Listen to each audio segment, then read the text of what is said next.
Can we please settle down? We're about to start the next session.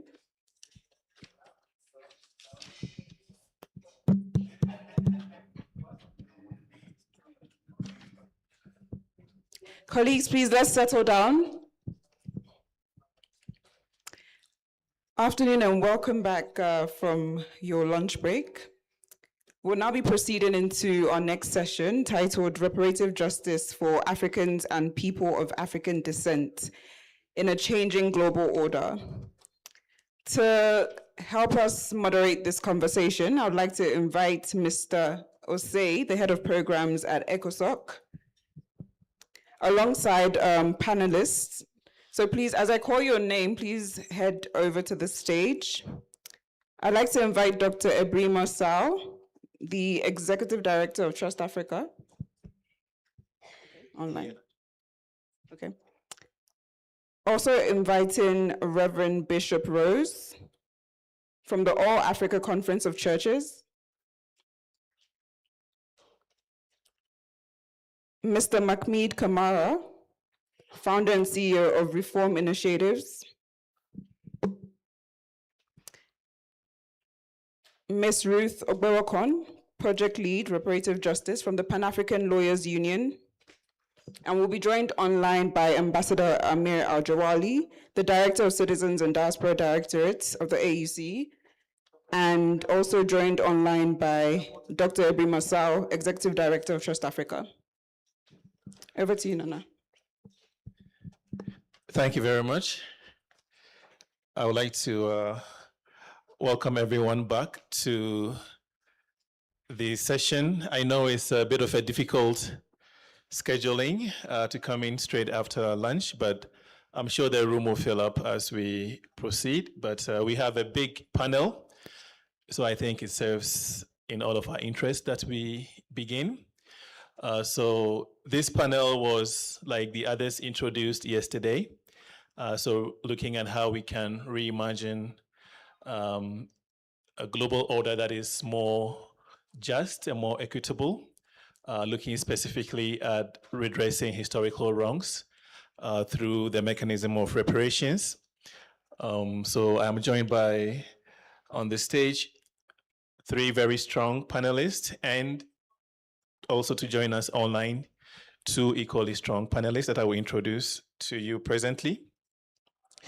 But really just to begin to unpack some of the concepts that we brought out yesterday when we were introducing this particular cluster of work. But it will be interesting, I think, for those of us who have not been really following this conversation. Last year, 2025, was the year that the African Union designated as the Year of Justice through reparations for people of African descent.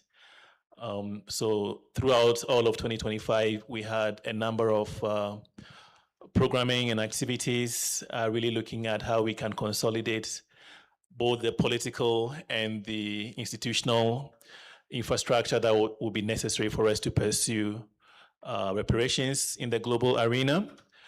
At the end of the year, there was a decision that was made by our member states to extend the year into a decade to really allow us to have this decade of action to consolidate some of the gains that we recorded during the year of 2025. So clearly this shows you that the topic is something that the African Union is taking very seriously.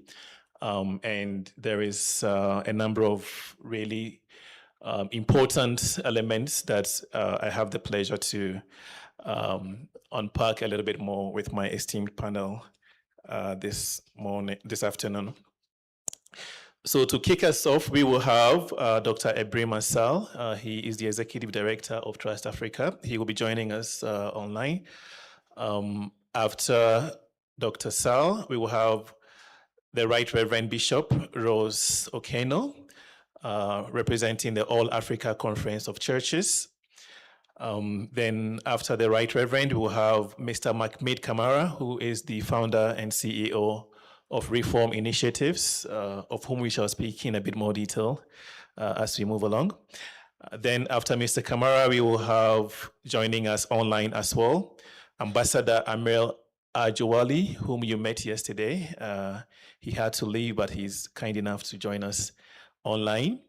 And then last but certainly not the least, we will have Ms. Ruth Obgerwekon, who is, again, you've met from yesterday, the project lead for reparatory justice from the Pan-African Lawyers Union. So I'm going to propose as moderator that we set ourselves a target of 5 minutes maximum for our introductory statements and remarks, because what's really fun is when we are able to engage the room, and we don't want to give people like 15 seconds at the end of the conversation. So with that said, I'm going to hand over virtually to Dr. Ebrima Sal, Executive Director of Trust Africa. And to get us going, Dr. Sal, I was wondering if perhaps you could share with us a little bit of the background of Trust Africa's engagement in this important area, as well as perhaps your reflections on how we can build a global movement behind this issue of reparations, and for that matter, the role of African civil society in this regard. Thank you, sir. Thank you very much, moderator. Thank you so much for the introductions, and good afternoon, good evening, everyone. I want to salute the ambassadors, the excellencies, all the people and colleagues and comrades who are in the room or online. Probably first thank the presiding officer, Mr. Louis Sheikh Sissoko, and Ambassador William Karu for the invitation to this great forum. I think we're in a great moment, right? We are in a really unique and great moment of in our history, in human history actually, when we see alignment at our own level, definitely alignment between the positions held by governments on reparations, the positions held by civil society. We see cooperation between the African Union and CARICOM. We see this huge thing that happened. We've seen it at the United Nations as the adoption of the resolution on the 25th of March this year that has been referenced several times. So this is a unique moment, and it's really an important moment. Trust Africa came into this struggle on reparations. Interestingly, there's always been an interest in restitution and what is happening in the arts and culture and so on. But we began our work on illicit financial flows, got us to look at the restitution of assets lost to the continent through illicit financial flows. We remember when the high-level panel established by the African Union and the UN Economic Commission for Africa, led by former President Thabo Mbeki, submitted a report in 2015 saying that the continent was then losing $50 billion a year through illicit financial flows. And later on, the African Union adopted a common position on the restitution of assets that have been lost to the continent that way. So that's how we began this work. And then 2 years ago, we established a restitution and reparations fund, to support work on reparations, in a much more systematic and important way. So we were in the conferences on reparations in Ghana in 2023. We just one of the landmark events that have been often referenced. We supported the Ghana conference in 2023, where a declaration was adopted. And all this thing builds upon a long history of struggles, right, from way back to the previous centuries, and so that's where we are now. So we are saying that in this unique moment, what we need to really exercise our minds on, among many other things, is what civil society can contribute in a very specific way. So we are saying that looking at what has been done elsewhere, particularly what CARICOM has been able to do since they adopted their manifesto and 10-point plan, right? We are saying that what we need in Africa and actually globally is not only to have a common position, because that is important, there is a common position on restitution, but there is no global African common position on reparations. So that is something we should work towards. And I believe the expert committee of the African Union and these panels established in Ghana last month following the Next Steps conference will also work towards that. But the second thing we, after the level of South Africa, believe is needed is to have a robust architecture, a robust infrastructure for continuing the struggle at every level. Okay, the struggle has to happen at so many different levels. The outcome document, the Next Steps Conference outcome document, emphasize the importance of sustaining political will, the political will that is there, and making sure that civil society and all the important players continue to be engaged. So we believe, and this is the conversation we are having with our partners, with Reform Initiatives, Mark Mead is on the panel, with AU ECOSOC, Ambassador William in particular, with the Pan-African Lawyers Union, and with other groups. We were in Ghana, with the government of Ghana, last year in December, earlier this year, to supporting the effort in the development of this resolution, to draft it and then improve it. So the infrastructure we're talking about is one that will have a minimum of something like 6 to 7 pillars. There has to be a solid political infrastructure. We need to build power at every level. We need to make sure that this becomes a movement that is not a movement only of militants who are convinced already, or of elites, but a movement that is grounded in every country and in every community of global Africa, within the continent, in the diaspora, historic diaspora, more recent diaspora. And we've seen how CARICOM has established national reparations committees in at least 13 of the countries of the CARICOM. And they're working very closely with the CARICOM's Reparations Commission. So we believe it's important to do that. And there are many ways in which we are considering doing this, one of which would be to have several things, working with the arts and culture and so on, including even having a caravan moving around to do it. So the movement has to be massive, it has to be grounded in every country, it has to be global going forward, with objectives actually, short-term, medium-term, and long-term goals. In a recent conversation, just 2 days ago, we were having a meeting with, among some of these partners, working with Hillary Beckles and others. And Beckles was saying to us, look, our long-term goals should include having reparations caravans in all the countries that actually have voted in support of the resolution in March this year. There were 123 countries that voted for it. But we also know that even the other countries that have, even those who voted against it, we need the caravans there. We need the United States, for example, is one place where the movement is very strong. So you need to have a strong movement. So that building of power, structure, and getting people involved, making this reparations movement a mass movement is something that civil society should be engaged in fully. The second pillar is legal infrastructure that is needed. We need to establish binding legal foundations for reparations that can help in dealing with the strategic litigation that is needed, have model legislation developed, have jurisprudential research carried out, have advisory networks of lawyers and scholars all around, because this struggle has to be global Africa struggle, but it has to be grounded in every region. It has to be contextualized in every region, in every sector actually as well. The third area we are thinking is very, very important is strategic communications. We need to actually shape the narratives. The dominant narratives about reparations have been developed without us being really the ones pushing it. And we need to have a way of influencing, shaping, and reframing the narratives to work to deal with the distortion that is there, with all the scaremongering that's going on also around, and engage in the messaging, storytelling, using celebrity ambassadors and using different mechanisms for making sure that the word is out there. The fourth pillar would be a knowledge production. The CARICOM 10-point plan includes, as soon as it was adopted, they set up a research center at the University of West Indies, a reparations research center. They specialize in it, and if CARICOM is able to produce figures about almost everything, it's because they have people who are researching these issues systematically.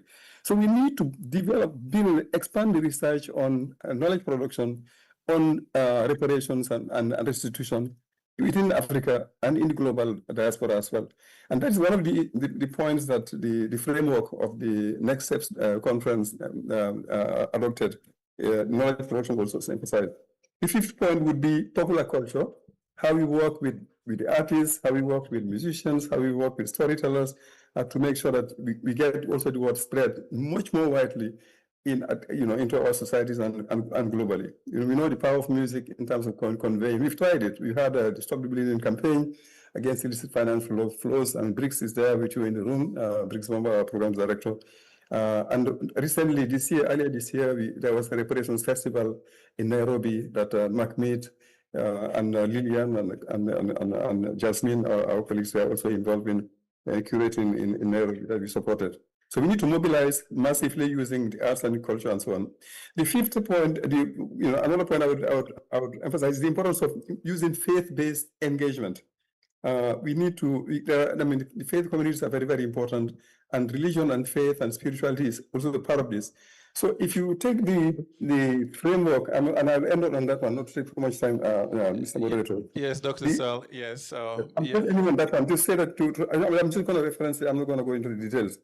But the Accra Outcome Document, the Next Step Conference Outcome Document, actually lists the framework that is established is actually very, very powerful, with 18 points going from everything having to do with compensatory reparations to, again, the role of faith and culture and spirituality and healing in this whole process. And in all these issues and all these aspects of the reparations movement, there is a role for civil society. There is a role for philanthropy, which is the other thing we are engaged in as Trust Africa. We have this fund that is supporting in a limited way what we can, what these movements can do and what research can do. But it's also very, very important just to remind us of that one. So thank you very much for your attention and for giving me this space. Thank you. Thank you so much, Dr. Sal, for these very important pillars that you've laid out. I also want to thank you for doing an excellent job of transitioning us to the next speaker. As I mentioned, the Right Reverend Bishop Rose Okeno from the All Africa Conference of Churches. Right Reverend, I was going to ask you, I was trying to figure out how to formulate my question, but I think Dr. Sal already did it for me in terms of the importance of faith institutions and faith actors.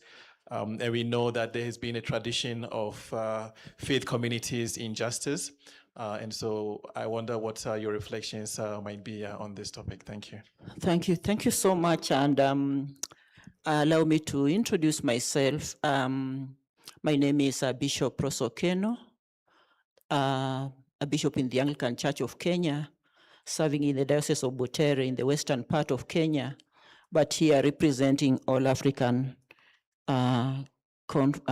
Conference of Churches. And therefore, I want to, first of all, thank ECOSOC for inviting me to participate in this very important conversation. But also begin by saying that when we speak about reparative justice, for me, we are not asking the world to revisit history from a faith perspective, merely to assign blame. Because as I sat here since yesterday, listening to the conversations, one of the things that I was struggling with, was, and I will throw this to us, what has stopped Africa from liberating itself? We understand ourselves much better. We know what we are struggling with. We understand our story much, much better. We know where we are coming from as Africans. And so thinking about reparative justice is not merely assigning blame, rather we are asking the world to recognize that history has consequences. For those of us who are Christians, the Bible is about justice, consequences, and taking responsibility of disobedience or injustices. The structures built during slavery, colonialism, and economic exploitation did not disappear when African nations gained political independence. Many of those structures continue to shape our economies, our institutions, and our, people, opportunities. That's like yesterday, and I think today, we have had a conversation around involvement, in particular involving the young people. So allow me to illustrate what I'm saying through my own context in Western Kenya. You know, colonial rule in Kenya fundamentally altered the social, political, and economic fabric of our communities. You know, large tracts of fertile land were altered for European settlers. And so we have places that are called schemes or settlers. You know, that is where most of the land, fertile land is. You know, traditional systems of governance were weakened or dismantled. African communities were subjected to forced labor, you know, punitive taxation and restrictions on movement. Education was often designed not to empower Africans, but to create labor that served the colonial masters. I wonder whether we're still there, even think about our own education systems in Africa. The consequences remain visible, you know, generations later. We can resonate with this from the conversations that have been there. So communities continue to struggle. But let me say again that, you know, any conversation about reparative justice that ignore African women, you know, is incomplete, because they have borne disproportionate share of both historical and contemporary injustice. At the end, victims, I would say so, survivors of these injustices are women and girls in Africa. So any conversation around reparative justice that ignores that, then, you know, it's not complete. Yet this discussion extends beyond Kenya. You know, we have seen this in our conversations here since yesterday. You know, Africa continues to supply the world with resources that fuel the global economy, while African communities remain among the poorest in the world. Take, for example, the Democratic Republic of Congo with all those, you know, minerals. But yet, they are exported and we import in return. So in many African countries, questions remain about unequal trade, relationships with Western partners, the export of raw materials with limited local value addition, and financial systems that have historically, you know, favored external powers of African economic sovereignty. I wanted to say that before I come to the question you are raising, you know, we can give as many examples as possible. But all these examples reveal a common pattern. One, Africa exports raw materials. Others manufacture wealth. Africa imports finished products at significant high prices. The cycle of extraction continues. This is not merely history. It is our present reality, brothers and sisters. So reparative justice therefore requires more than financial compensation, like what we have had in many conversations. It requires transforming systems. You know, it means fair trade rather than exploitation, exploitative trade.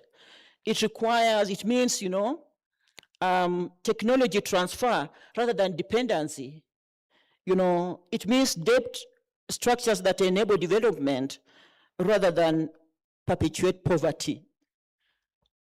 It means ensuring that African nations are full partners in decisions that affect their future. And like as I said earlier on, Africa knows what they need. We know what we need. We know what we should do. As people of faith, we understand justice not as revenge, but as restoration. The biblical vision of justice, you know, is restoring dignity, repairing broken relationships, and enabling communities to flourish. For those who are Christians, you know that in Prophet Isaiah speaks of repairers of the breach. That is the calling before us today, not only to remember, you know, the history, but to repair what history has taken. Therefore, Christian communities or faith actors have a unique responsibility in its work. We must tell the truth about history. We must tell the truth about history. We must stand alongside those whose voices have been marginalized, like the women and girls. I have happened to have worked with women in that context back at home for quite some time, and especially those we deem vulnerable, the widows. And now we are working with teen mothers. You know, even when they're going through injustices, they really don't know whom to turn to. You know, we thought it was an assumption until we carried out a research, which we call Unboxing the Law in Butere. And we realized for sure that many people in the community do not understand even the basics of law. So they will not even understand whether it is, whom to turn to when they are faced with injustices. So the church has a unique responsibility in addressing these issues, because again, you know, faith communities have the platform, they have the space, and they have they are trusted. We are trusted. Sometimes even when we are saying, you know, when we are misleading, sometimes people tend to trust us. So the future we seek is not one where Africa remains dependent, as we said, upon the generosity of others. It is one where Africa's people, resources, knowledge, and institutions are respected as equal partners in shaping our shared future. So the role of faith and faith communities, my brothers and sisters, we are calling on all of us in Africa to remind us that every human being bears inherent dignity, because every person is created in the image of God. Reparative justice, therefore, is not merely a political or economic project. It is a moral and spiritual imperative, you know, rooted in the conviction that human dignity must be restored wherever it has been violated. Faith communities must be trust tellers. We cannot pursue reconciliation without honestly acknowledging the wounds of colonialism, slavery, ethnic violence, corruption, and other injustices that continue to shape our societies. Confession is a prerequisite for healing. And sometimes we run away from the reality. One of the things, as I said, I'm struggling with is, why are we not, being realistic to ourselves? We need to be real. Faith communities also must model repentance and accountability.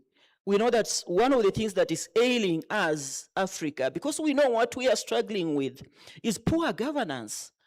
You know, but we need to be able to candidly and boldly, you know, have these conversations around ourselves and around Africa and the leadership.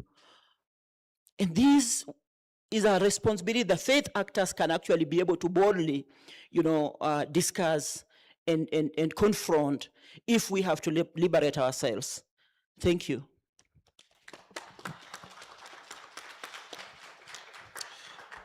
Thank you very much, Right Reverend. I was losing track of my clock because I was a little bit, I was following you so deeply.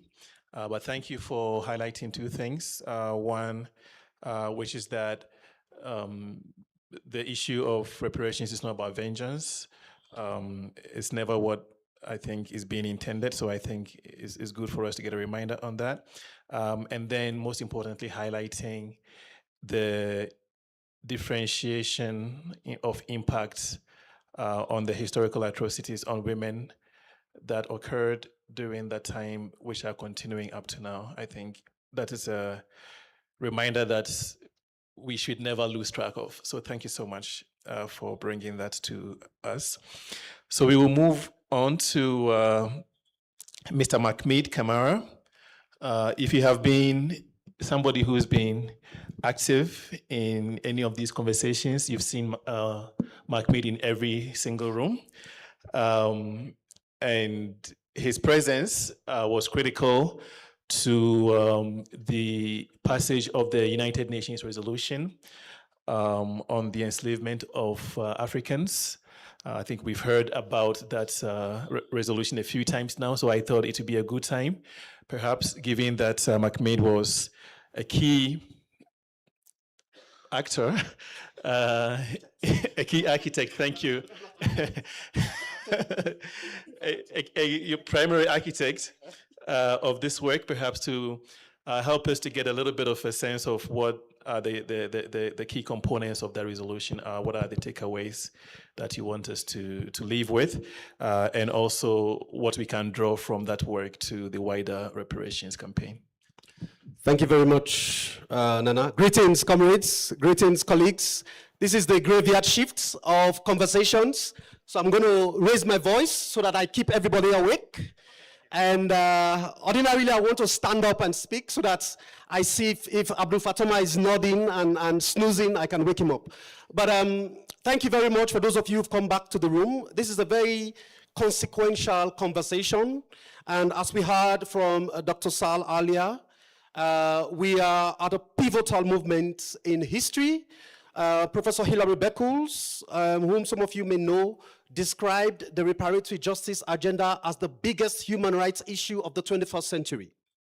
The biggest, not one of, the biggest human rights issue of the 21st century. And this is because a lot of what we are talking about today, whether it's about reimagining global governance, whether it's about connecting our comrades, colleagues, brothers from global Africa to ensure that we invest in our various capitals within Africa, or whether it's about the shared prosperity that Dr. Jide mentioned about, all of this is about repair.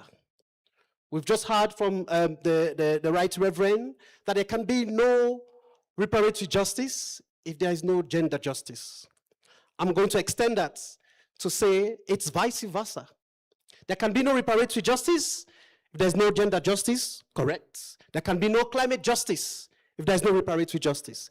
There can be no fiscal justice if there is no reparatory justice. And for us, we see reparatory justice as the umbrella campaign for all forms of justice. Because at the end of the day, it is about, as the Right Reverend said, and as Ibrahim also said, it's about the restoration of humanity, restoration of dignity, and the reclamation of the inherent sovereignty and dignity that was taken away from us. Now, let me go to the question, Nana. Reform Initiatives is the organization that I work with and that I represent. Reform Initiatives has been involved in the conversations around reparations and reparatory justice for as long as the organization itself exists.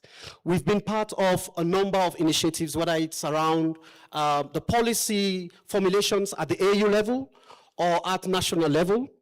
So you may recall that Ibrahima mentioned the Accra Conference, the Accra Reparations Conference of 2023. But prior to the Accra Reparations Conference of 2023, we had the Accra Summit of 2022. And the Accra Summit produced the Accra Declaration. But even before the Accra Declaration of 2022, we had the Abuja Proclamation, which was pioneered by the Nigerian philanthropist and billionaire Moshood Abiola. And that led to the formation of the group of eminent persons, which produced the proclamation that actually attempted to estimate how much could constitute financial reparation for the historical crimes that have been committed against Africans and people of African descent. Now, I'm just taking us back to this to let us know that the UN General Assembly resolution, which we are talking about today, has a lot of roots. It has foundational pathways that were created going back to hundreds of years ago. The fight for reparations did not start with a resolution. It did not start with the AU decision 934, 936, or 884. It started from the very onset when European plunderers or people who are involved in chattel enslavement stepped foot on African soil. That is when the contestations, the litigations, the resistance to plunder, to criminality, to rape, to genocide, to enslavement started. Our people, our ancestors have been fighting for generations. It is not today. So when we hear people say, but why are you doing this? And this came out a lot during the resolution conversation. No, Nana was part of those conversations. Nana was in New York after the resolution had been drafted to convince other member states from the CARICOM, from CELAC and other parts of the world to vote yes for the resolution. People were asking, why now? Why are you bringing this up? Actually, some of us even asked, why is the government of Ghana bringing this up? You know, some of us were on holidays when we were called by comrades and said, there is a resolution, we need your help to draft.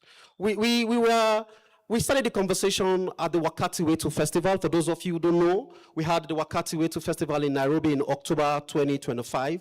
Wakati Wetu is a Swahili word, which means our time. I'm looking at you, Ruth. It means our time. Our time has come as Africans to reclaim our dignity and our wealth. Our time has come to restore ourselves in the rightful place in the global community. So we converged in Accra in December. We were informed that the government was working on a resolution. We came back, we reconvened in January. And this is where I want to commend the spirit of collaboration, the spirit of partnership that the government of Ghana, which was working under the auspices of the African Union, undertook. You know, most of the time we see governments as the others, as antagonists, as people who don't want us to progress as civil society organizations. Of course, civil society has been leading the work on reparations, but the government of Ghana invited civil society. They acknowledged that this work cannot be done in isolation. It cannot be done by government alone. All these years, civil society has been leading, but this is a time for collective action. So that's brave, bold, and radical leadership of collaborative engagement demonstrated by the government of Ghana led to what we saw as the landmark adoption of the resolution, which gave us 123 votes in favor.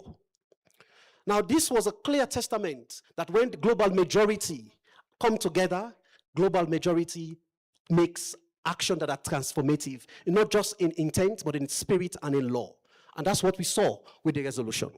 The resolution got 123 votes and 3 votes against. I did not support Argentina in the last World Cup because Argentina was one of those countries that voted against the restoration of humanity.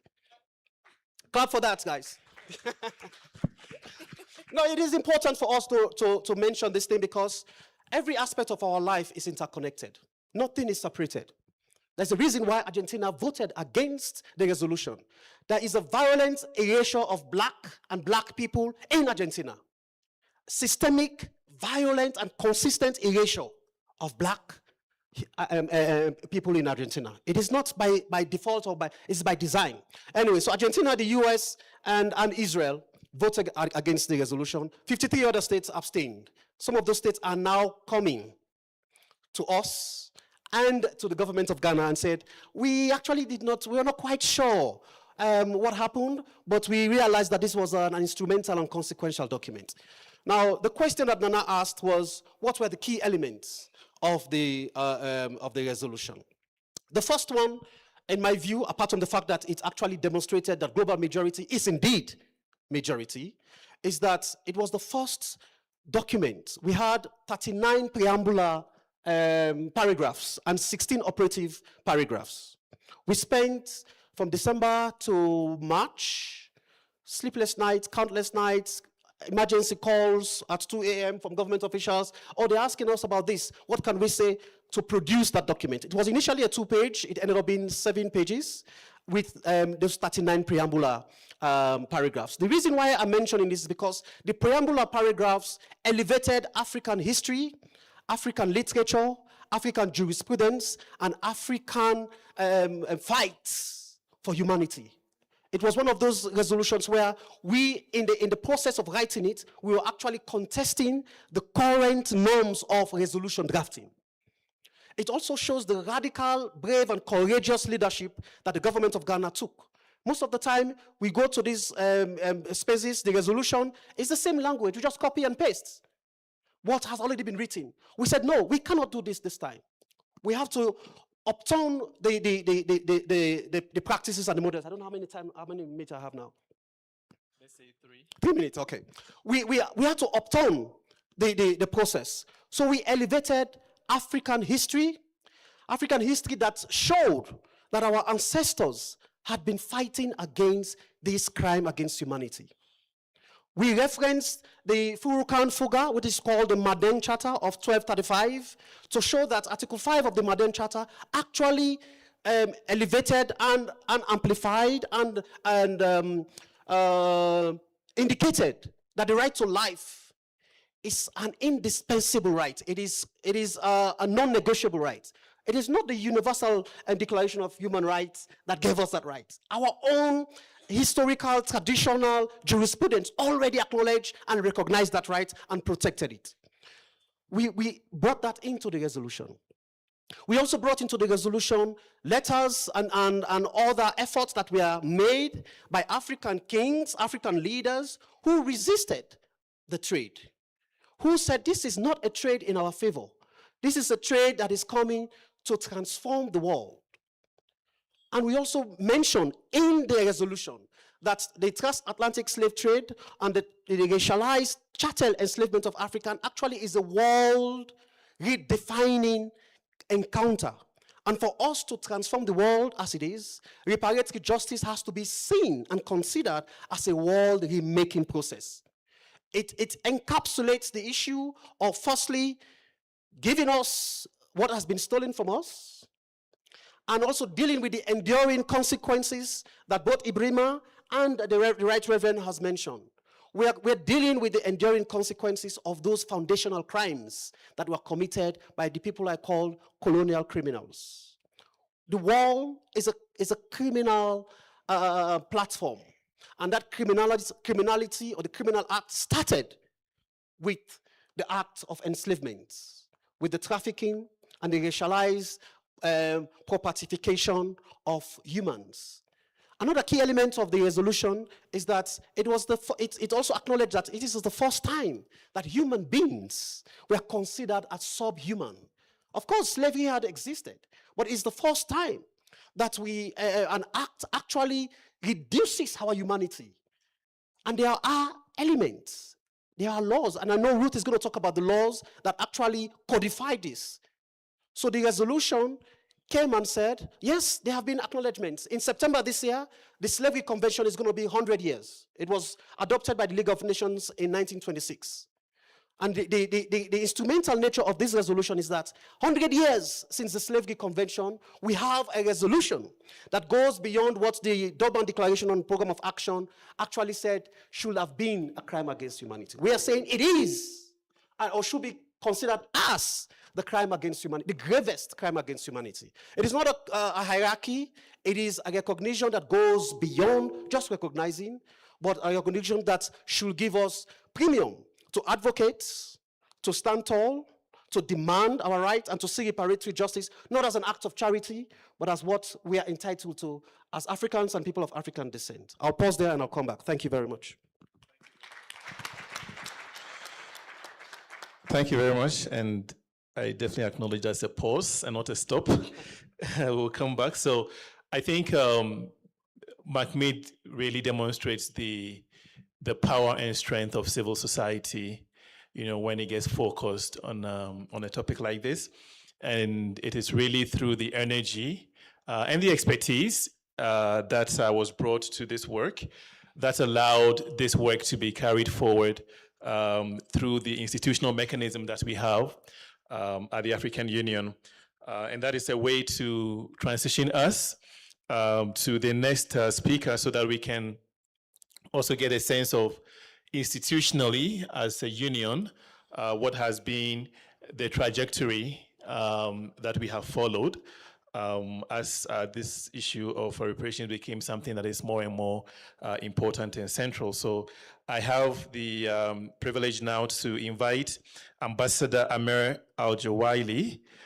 He is the Director of the Citizens and Diaspora Directorate, CIDO, of the African Union Commission. You met the ambassador yesterday.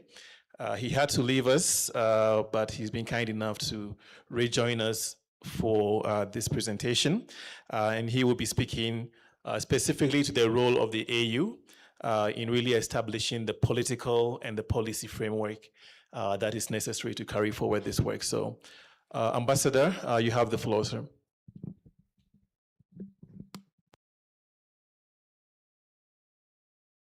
Ambassador, please unmute yourself. Yes.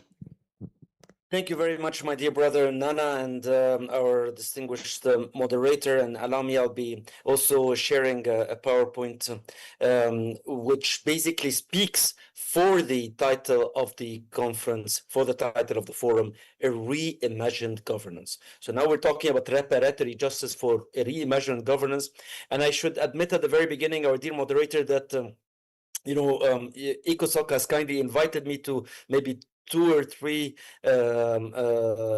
interventions this week, and I did not want to repeat myself. I did not want to repeat what I had shared before about the architecture of reparatory justice that has been established in the Union. So I'm trying to focus this time on what it means for a reimagined global governance. But allow me once again to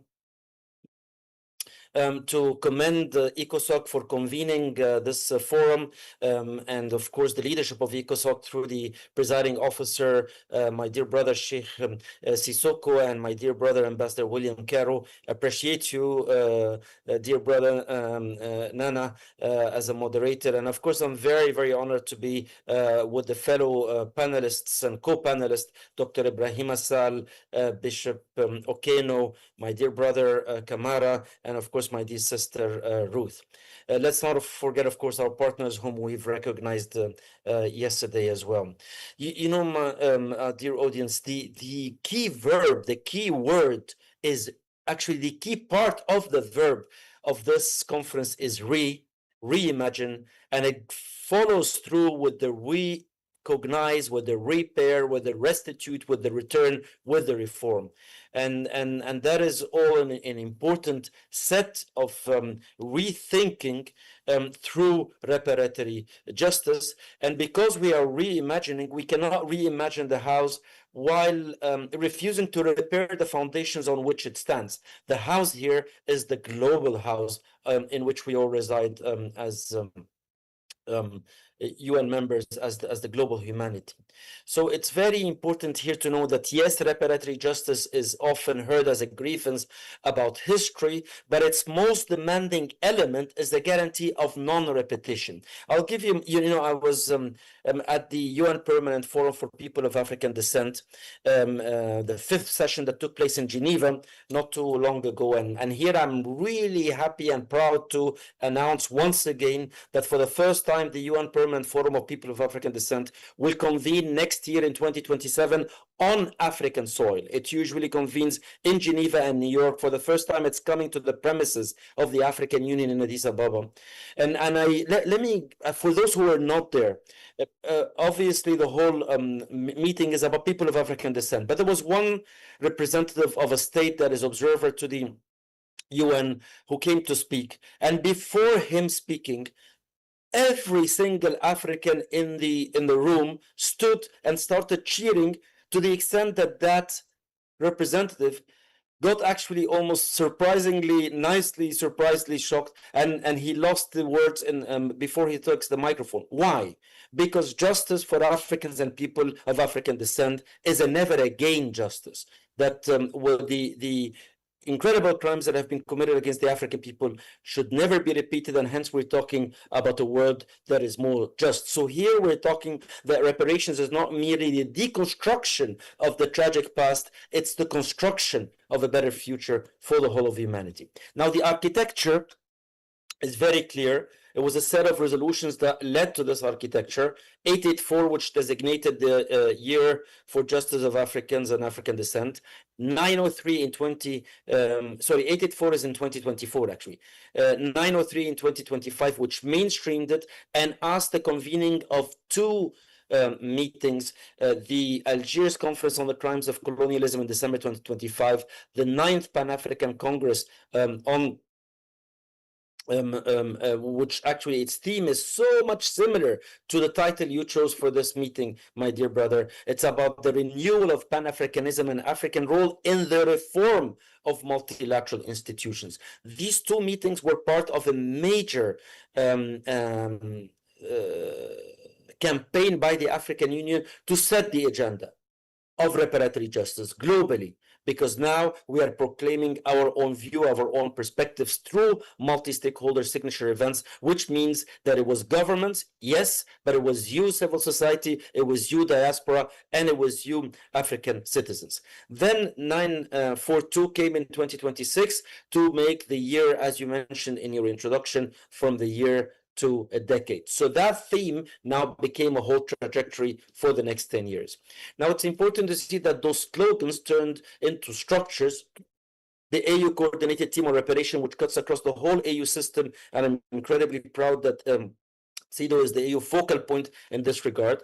But then we as Secretariat, as Commission, are part of the picture, and the bigger maybe part are the experts who have been nominated both by the member states and by the organs, including ECOSOC. We have two experts nominated by ECOSOC, Dr. Panache and Dr. Tim Murithi. So now you have the African Union Committee of Experts on Reparations, the African Union Reference Legal Group on Experts on Reparations. They launched in Addis Ababa, December 2025. They were received, as you see on that picture, by His Excellency President Mahama in Accra in February 2026. And then they convened their first substantive session in June 26. Now, we know that this agenda is not only African, it's African and global African. And that is why we're very proud to say that in 2026, June, the first ever joint mechanism of the CARICOM Reparations Commission and the author and author convened to establish that joint mechanism that Decision 884 asked us to do 2 years ago. And then the global recognition came through UNGA Resolution 8250, as you said, 123 votes, only 3 against, the US, Israel, and Argentina, adopted on the day of remembrance of the transatlantic enslavement, 25th of March in New York. So that name has now at least been spoken aloud and in the world's highest chamber, which is the UN General Assembly.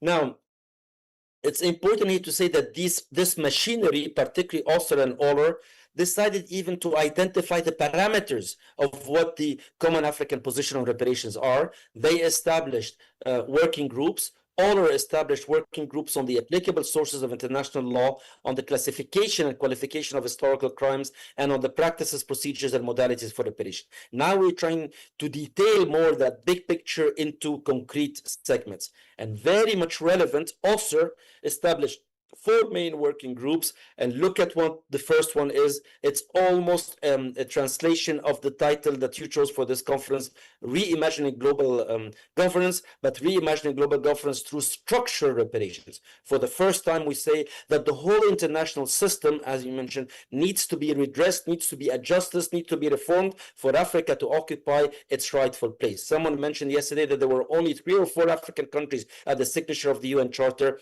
that were independent or semi-independent. Now we all are independent, and hence we deserve our place much more visible, much more central than it was before. Now, it's important here to note that the deepest repair is structural. The deepest repair is structural. And that is why you see that in the 9th Pan-African Congress, there was a whole commission on which you see the right side of, on those global governance. Plus, you have the author working group on global governance. And of course, the main demand for Africa in global structural reparation or in global structural reform, now it's narrated through reparation, but it was always there. Every single African leader who spoke for Security Council reform, he said, to redress the injustice that had happened on Africa. And it's enshrined in the Isilwini Consensus and the CERT Declaration. It's now time to have the 2 African permanent seats on the Council. But not only that, Decision 884 went beyond Security Council reform and spoke of a fairer financial architecture. It spoke about the debt burden, the illicit flows, the cost of capital, and climate justice. So that bigger picture is that the reparatory justice and the reform of global governance are one agenda, even if seen from 2 perspectives. Now, this is a chorus and not a solo. Why? Because it is a common agenda for Africa and the Caribbean. We said yesterday that there was the Addis Ababa Declaration titled Transcontinental Partnership in Pursuit of Reparatory Justice, September 7th in Addis Ababa. Add to this a multi-stakeholder declaration, the Algiers Declaration, towards redressing the historical injustices through the criminalization of colonialism. Add to that the 9th Pan-African Congress Lomé Declaration, the renewal of Pan-Africanism and Africa's role in the reform of multilateral institutions. Then finally, the first Africa-CELAC High-Level Forum in March 2026. So now, from Addis to Accra, from Algiers to Lomé, reparatory justice proves to be a chorus and not a solo. In their own words, the Algiers Declaration and the 9th Pan-African Declaration Congress speak about this, about the codification of colonial crimes, about the structural reparations and global governance. I'm here only quoting what they said, not what I am saying. In Lomé, it was spoken the reform of multilateral institutions.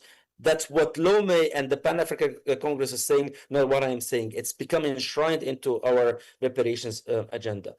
We all know that chancelleries, which are the diplomatic world, is not enough, that citizens are actually the voice for the chancelleries. The declarations do not repair, it's the people who do. And the African diaspora is not an audience, but they are actually a party to it. And the solidarity of all African people is just the indispensable key in this regard, because these are not easy objectives, my dear moderator. To reform the global governance, the system that has enshrined this injustice, is not an easy task. But it is a task that is doable if the governments and the people put their hands together, and if every single African state joins the hand as it did before in the self-determination struggle, in the liberation struggle. So the bridge between the continent and its diaspora indeed must be crossed in both directions. Finally, what can we do through this ECOSOC forum, which I really once again commend its convening? Convey the message. The UN and the international institutions, they are not closed structures. They are not closed organizations. There are so many multi-stakeholders forum, but what we need to do is to convey the voice of the people to these forums. 2, reinforce the continental mechanisms, also order, particularly the global governance structure reparations, feed them in with research, with well-informed and documented information, make visible their work. That particular working group is coordinated by my dear brother of Senegal, member of OSER. 3, we've spoken a lot about restitution. Now it needs to become a community work. 13th of February, the very first engagement of the second African leader of the UNESCO was all devoted to restitution of cultural resources in Addis Ababa on the on the side of the summit. But not only that, in Accra, through the next Steps conference, His Excellency President Mahama and the foreign minister announced the global expert panel on the restitution of cultural heritage. So that being established, let's make sure that we feed them in with the evidence and the witnesses that make of this a real demand, and popularize the African Union Common African Position on the restitution of culture, property, and heritage resources, which, by the way, was adopted before or almost in parallel to the theme of the year. 4, mark the calendar of memory. Now we have a day for the martyrs of colonialism, of apartheid, and of the transatlantic slavery, 30th of November. Let's work together, ECOSOC, CEDAW, and everyone in there to make a big event on the 30th of November. But that's not the only commemoration. 31st of August is more of a contribution commemoration of the people of African descent. And finally, feed the forum outcome document. I know you will be adopting it very soon, and tie the reparations to the Security Council reform, to the financial architecture reform. This is something that will ensure that reparation translates from recognition onto a clear work plan. We repair the foundations, we reimagine the house, the global house, and then we rebuild the structure. I thank you, Mr. Moderator. Thank you very much. Thank you very much, Director Ajawali, for taking us through the trajectory politically and policy-wise that the African Union has followed so exhaustively. There's a number of really important elements there that we will come back to. One of those elements is the legal side. We've heard from all of the different, from the faith-based side, the institutional side, civil society side. I think we've seen in the conversation since yesterday that the legal element is always of great interest. And we have the singular luck because nobody is better qualified to speak to us on the legal and juridical landscape of this topic than Ruth. I think we've heard about work that has been done in different spaces. Ruth has been in pretty much all of them, really helping us to frame the juridical basis of this argument. And so there's really no one who can speak to us better about this. So Ruth, maybe you can take some time to take us through where we are in terms of the legal landscape. Thank you. Thanks, Nana. Colleagues, Ruth Ogbewekon is my name. I'm the project lead at the Pan-African Lawyers Union for Reparatory Justice for Africans and people of African descent.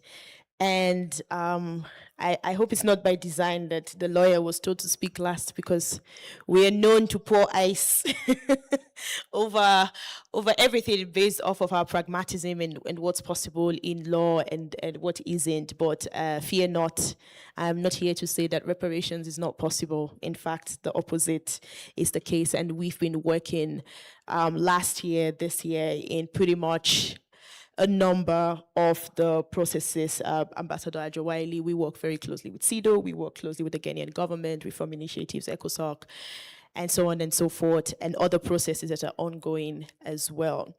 And so I think my contribution really is to kind of, I guess, underpin everything from a legal perspective and take a legal lens to this.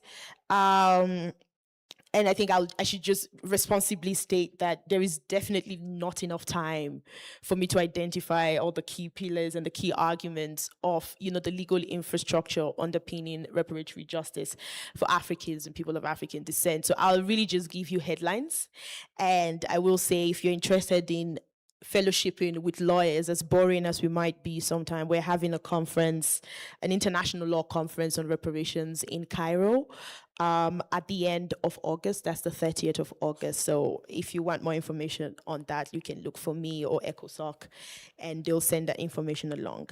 Okay, so straight to the headlines first. And I truly believe this, that the biggest obstacle or biggest underpinning challenge to this movement is law. And you might wonder, why is that? I mean, isn't the law clear that if you have victims of gross human rights violations, then justice and reparations is owed to them? And you wonder, okay, but why isn't this the case? But the way in which the systems, and I mean every single aspect of this movement, has been pushed back against, kind of operates in a way where law has been weaponized to continually deny the legitimacy of reparatory justice in a way that we don't see it operating within other contexts, particularly contexts that has got to do with non-African or non-Black peoples. And so that's the first thing. And the second thing, second thing is now when it comes to jurisprudence. And the one thing I also want to say, and this is something that we also engaged in extensively when we were developing the arguments on international law for the resolution, is that there is nothing new legally that we are inventing here. The laws, the customs, the jurisprudence has been in existence. They're there. You just need to look at it and read it, right? And look at the way they've been applied in different contexts prior to this current movement that we're having. And so I'll just cite, very quickly, some of the things that we've had to, some of the examples of, law being weaponized against reparatory justice. And again, something that seemingly looks clear during the resolution phase, I was like, I mean, international law is quite clear on this, right? And then we had to start rebutting some arguments, and you were like, oh, actually, that's not the case. And so one is jus cogens. Basically, jus cogens is the general acceptable principles of the international community, and I'm just putting it in the simplest terms, to say, okay, as a community, we agree that this is the truth. And one of the jus cogens norms is that human rights and the rights of peoples to be free from certain abuses and certain wrongs is inalienable. You must apply it to everyone. It doesn't matter if they're white, they're black, they're short, they're tall. You know, by virtue of being a human being, you have certain rights that should not be violated. And then we also have jus cogens in several instances that says enslavement, apartheid, and colonialism is a violation of certain jus cogens norms. And it's like, okay, 1 + 1 = 2. These were violated at some point in history, so reparations is needed in this instance. But no, we're being told, or that the pushback argument is that this jus cogens norm wasn't in existence, and this now goes back to a second layer, which is intertemporality. It wasn't in existence at the time that these wrongs were committed. And so you then ask yourself, if the jus cogens norms is that if I'm a human being, these things should not be done to me, and you say at the time when this happened, I didn't deserve this protection, you're trying to say that there was a time in the past where I was not a human being. And you're repeating it in 2026 as a legal argument. And then you have to start really reflecting on what that really means in terms of the continuing legacy of some of the legal engineering that happened in the past and the presence of that in today when it comes to rights, right holders, and duty bearers. And so I'll just move on for that and then try to kind of identify some of the jurisprudence that directly just contradicts this narrative.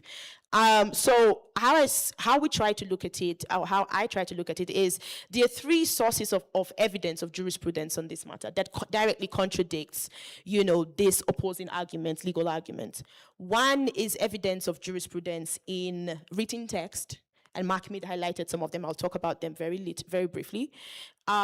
Jurisprudence in courts, even historical court jurisprudence, and jurisprudence in action. How did people act around this topic at the time when they were being perpetrated?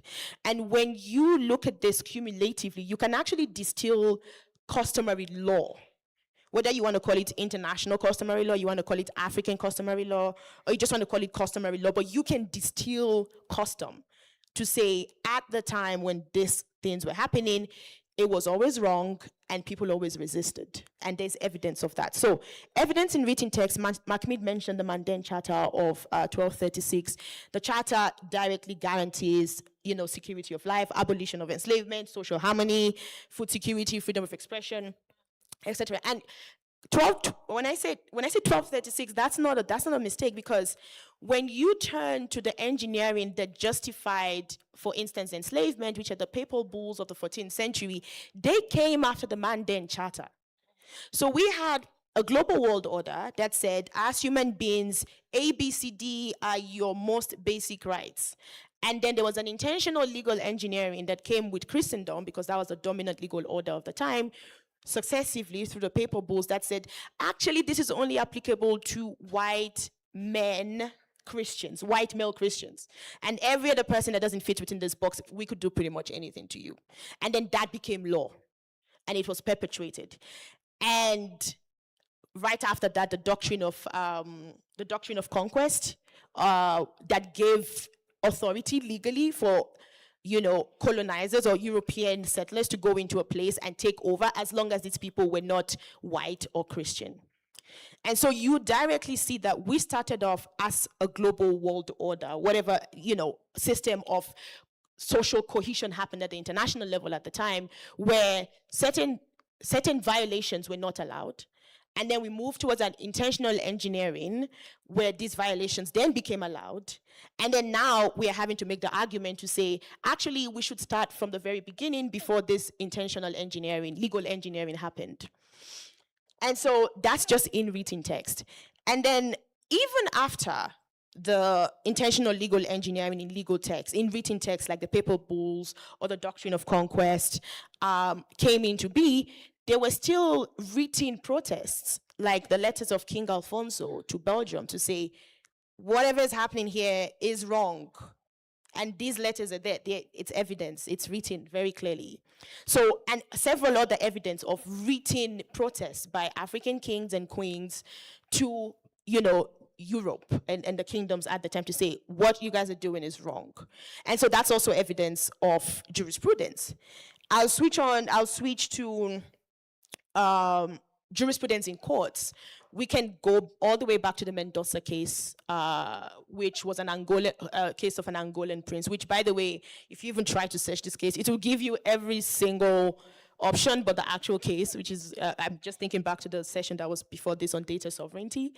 And so basically it was a case where in 1684, actually, where a prince, an Angolan prince, was suing Portugal to say, you cannot enslave me, right? There was another case, the Somerset case, which is also cited, but it's just that Mendoza came before that. But Somerset came, in the 1772, and it was in the UK. Again, you cannot enslave me.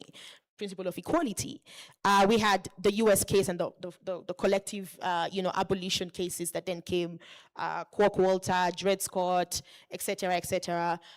Again, if you look at these historical cases and how the arguments that were presented in court and how the courts responded to them, it was to say there is a principle of fairness, there's a principle of illegality when you abuse the equal treatment or the right to equal treatment of a human being. And unless you're trying to tell us that this person in front of us is not a human being, you cannot enslave them. And so that's actual jurisprudence that you can distill from courts. Right, and I don't want to spend too much time on that. Again, I don't have enough time, but I'm just giving highlights here, and so many other cases, even including, and that tradition has continued. That court tradition has continued even till this day. There's a jurisprudence of action and the culture of resistance. I mean, we cannot, when we talk about in forums like this, we come together and we talk about, our common history as Africans and liberation movements and liberation struggles. That's to tell, really, we all know our histories of our respective countries where we had freedom fighters actively fighting from the moment they said go on colonialism. We had movements, we had freedom fighters rebelling against colonialism and apartheid from the moment it said go. Mau Mau, people like to cite Mau Mau a lot. But before Mau Mau, we talk about the Herero-Namibian genocide. Many people don't know that the genocide actually started because the Hereros and the Namas rebelled against the German invasion. And that was why they got the extermination order.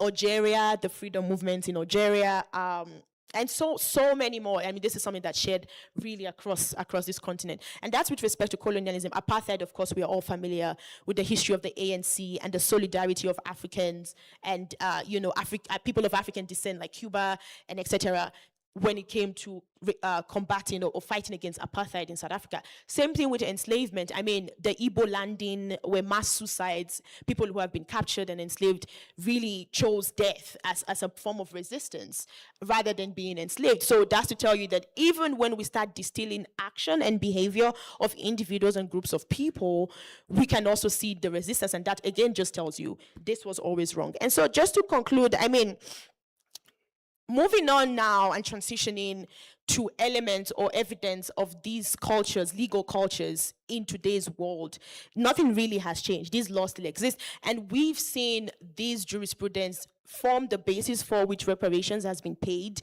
towards several other groups of people, going back to what I said in the beginning, for other atrocities, other mass atrocities committed. But when it gets to African and people of African descent, there's this exceptionalism that happens, and it's used to kind of justify the continued, maybe the legacy of it, or just the continued denialism of this as a justice imperative. And so really, I just reiterate what I was saying earlier, that legally speaking, reparatory justice for Africans and people of African descent, legally speaking, is not radical.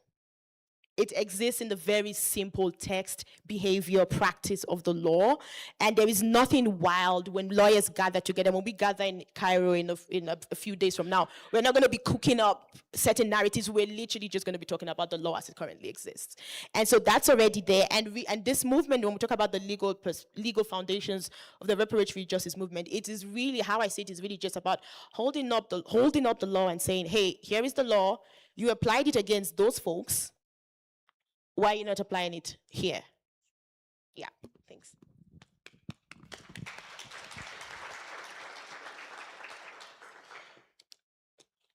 I think that's an important question to end the presentation on, but I think it says really everything that there is to say. So I want to thank all of my distinguished panelists with me on the stage and online, as you've seen the depth of knowledge that we have on this issue. Time is not on our side, but I think we should still be able to take on board some questions or commentary. 1, 2, 3, 4, 5, 6. Okay, if your hand is up, you're going to be recognized. At this time, I'm going to close.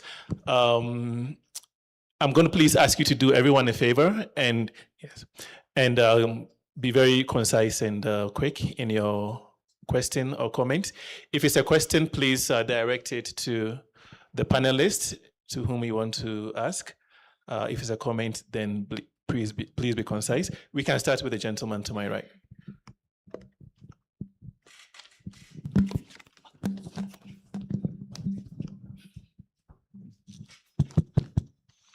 Good afternoon, everyone. This is Brooke, Executive Director of the Africa Youth Forum, which is a Pan-African platform working on youth and policy engagement. Thank you, ECOSOC, for hosting us and for discussing in this timely issue. I really enjoyed the discussion. I have two things to say. The first one is a question for our Mother Reverend. You were saying what stopped Africa from liberating itself. And I really enlightened by the idea and also paused to reflect what that really means. And if you could share us from your insight to the younger generation here as elderly mother, there is a lot of wisdom that we can take. So that's the question. The second one is the comment as complement. I see the title, it's Citizen Forums. And most of time, we start lying from our titles because forum must be 70% from the people here seated and 30% from the people at the stage. Because inside this room, they are full of ideas, experiences that want a stage to be spoken out. But most of time when we do such kind of gathering, the 70-30% rule will just come from the stage. And I think that has to be also changed because change starts from how we do things. If we are looking for a different output, we need to make our input or way of gathering inputs in different ways. So in the future Citizens Forum, the house is full of wisdom, insight. All these people, you know, they are the sources for our discussions. So we need to make 70% from the room and 30% from the stage. Thank you. Thank you, Biruk. We'll go to presiding officer, and then presiding officer. Okay, Dr. Eno, and then presiding officer. Thank you, moderator, and let me congratulate the panelists. Very encouraging discussion. I have one question for the bishop. You've made reference a lot to the Bible. You've quoted quite some important principles on the Bible. I'm just wondering, one of the key principles of the Bible is forgiveness. Would you recommend that Africa should just forgive what has happened and move on?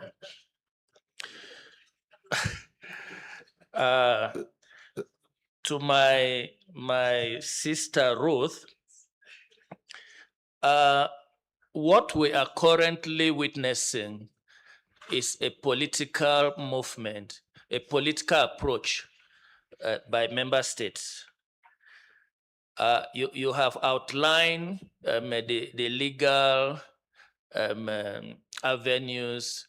Some challenges may be there, but do you envisage the possibility of us pursuing both the political and the legal approach, to the extent where, while the leaders are taking the political approach, civil society may want to consider pursuing a legal approach, maybe taking the matter to the ICJ, taking the matter to the African Court, either through a formal litigation or maybe seeking an advisory opinion.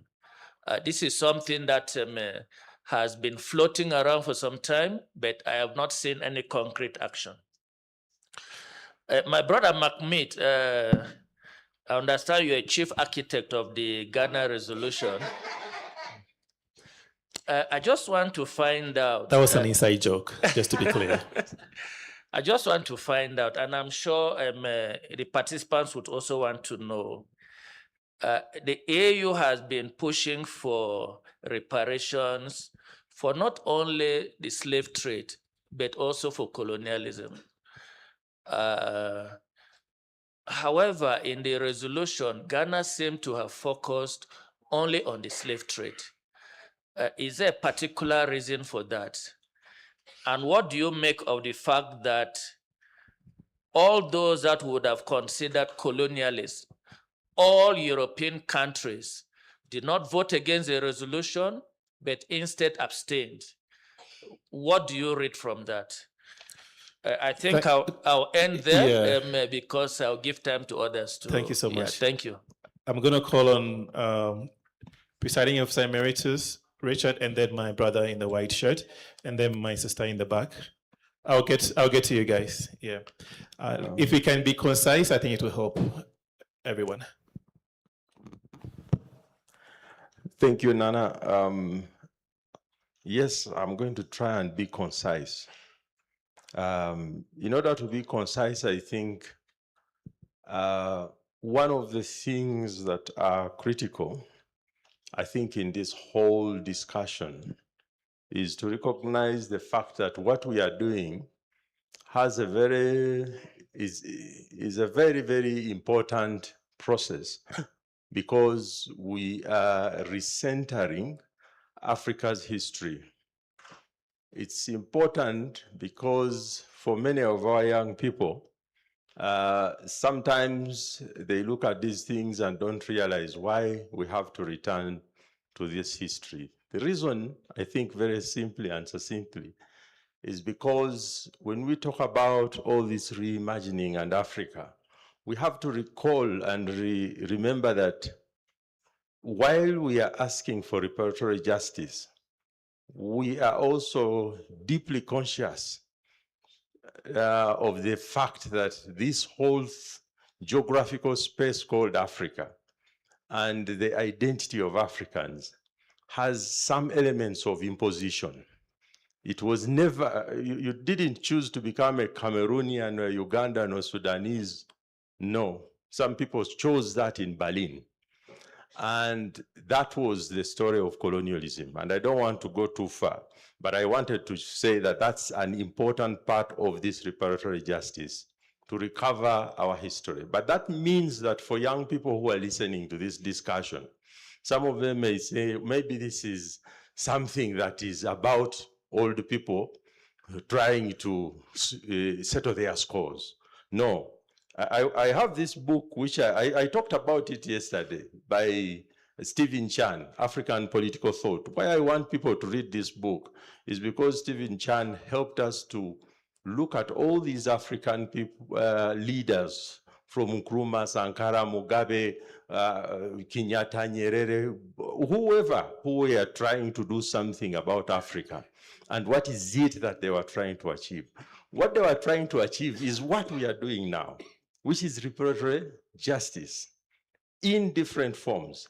And so I think it becomes then an important political project for the African Union, as well as all the African people, to continue to see this as part of the same thread, that actually that emancipation comes from us having a clarity that this history is leading us to the emancipation that we want, or the reimagining that we want. Thank you. Thank you. Thank you very much. So we are working our way from my right to my left, so don't worry, I will get to you guys.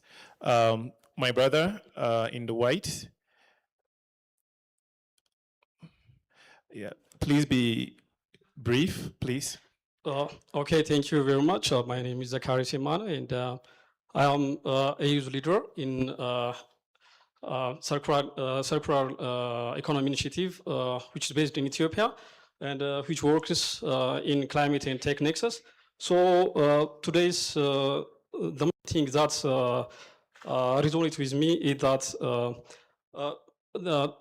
from the discussions, the shift from resolution to architecture, and especially Ambassador from CEDAW, which really emphasized decision 884 in 2025, which I was FLO in Nairobi Summer School, PACJA, last year. So it's I'm really happy to witness that it was a year of justice for Africans and people of African descent through reparations. So beyond this reflection, as the panel was the discussion mainly was narrated on reparative justice, which increasingly, mostly focus on accountability and Africans' future development. So my question is for general the panel is that how can civil society and youth-led initiatives contribute practically or contribute practical solutions that advance particularly environmental justice, or as someone working on climate and peace nexus, I want to highlight the question, how can these civil society initiatives be able to practically implement the solutions on environmental peace building that will enable to create green jobs and also to increase the sustainable livelihoods of the community. Okay, I think so the role of civil society, right? Okay. Yeah, I mean, alongside from this broader justice agendas, I want to particularly focus on that. So it's captured. Thank you. Okay, thank you. I'm gonna go to my sister over there. I'm gonna plead with you. We just had a presentation on the resolution. It's got preambles and it's got operative paragraphs. Let's drop the preamble. Just go straight to your question, because it will really help us to move forward. My sister, yeah. Peace and blessing. Tama Koshine, culture anthropologist. Also in this reparative justice moment, when we also do not want to forget Haiti, who was charged 150 million francs. It took them 143 years to pay this off. This is New York Times article 2022 says this came to about $560 million. So when we look at Haiti today, we know that what we see is because of the underdevelopment that occurs. So reparations is more than just a return of money and resources, but it's about a redevelopment that is going on. Walter Rodney, in his book, How Europe Underdeveloped Africa, speaks to this. Also, Eric Baptiste, his book, The Other Half That Has Not Been Told, talks about what was taken from Mama Africa. But my point is this, the unimaginable debt that the African countries is carrying, that also is underdeveloping Mama Africa too. In 1864, million enslaved was numbered at $3 billion. Today, that number's 100 billion to 300 billion. That money belongs to Mama Africa. That needs to be returned. That's non-negotiable. That is not a discussion. Anything taken, extracted from a country, you underdevelop it. You underdevelop its people. And so this is where we are. We know that it can be done. In Germany, 1952, they gave $3 billion to Israel. They gave over $90 billion to individual organizations. So we know that it is possible, that reparations can be done, and that it can be returned. And so in our quest for this is something that we will never back down from. We will never back down from what was taken and stolen from us. Thank you. Thank you so much. Right there, the lady with their hand raised, yes, right there. Then I'll make my way to you guys, don't worry, yeah. Okay, good evening, everyone. My name is Anastasia Wanjikunjuguna, Head of Secretariat, Mau Mau, Kenya. We advocate for compensation for the Mau Mau veterans and their descendants. First of all, I want to commend and to compliment the panel because of bringing it so clear that reparative justice is not about correcting injustices in the past, but it is a call for transitional justice. And for Africans, and for all the Africans, it is a role for shaping, it is a role in shaping a more sustainable global system. Now, I want to ask one question to my dear brother from Reform Initiative. What are the indicators from the UN, or what indicators does the UN offer to make sure that the resolutions are met? Thank you. Thank you. My brother in the hat.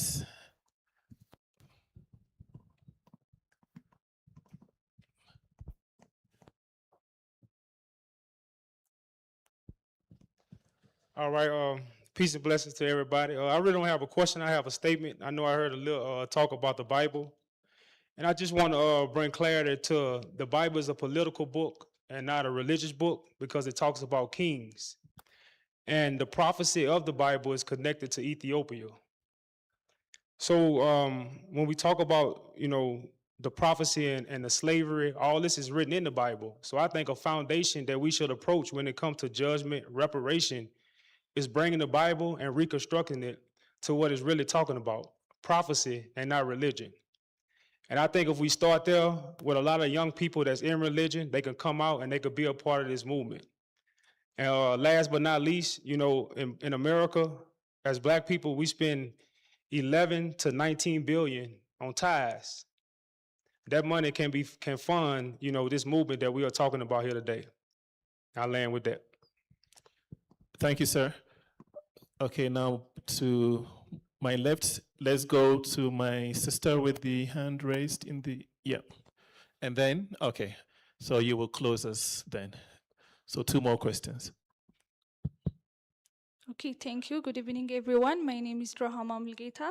My question is, as you argued that international law already provides a basis for reparative justice, but the law has been weaponized against African claims. If the legal framework already exists, is the primary obstacle legal or political? And if it is, what legal strategies can realistically overcome the political resistance? Thank you.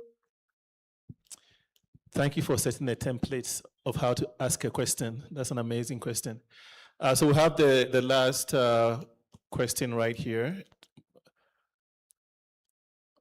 My brother in the white, and then we will revert to the panel.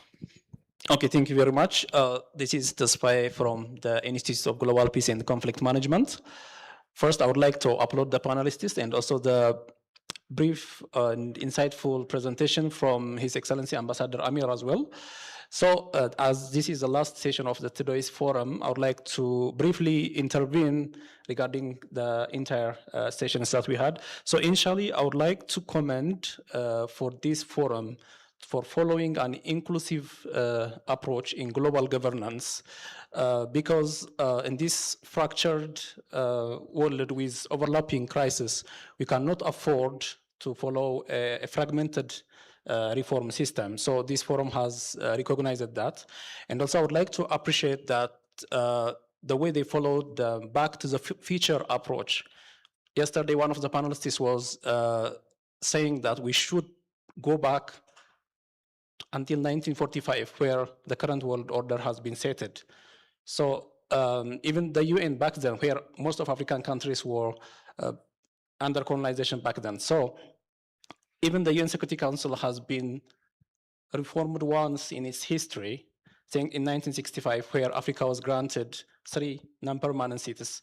But what we have been doing for the last 60 years was just discussing on the same issues every year. So one lesson that we should learn from this is we should reform as we work, and also we should work as we reform, saying that we should not allow, or we must not allow to replace dialogue, must not allow an action. So one last lesson that I want to share is from the Quickly, current, please. from the tech frontier. African innovators are not waiting for permission.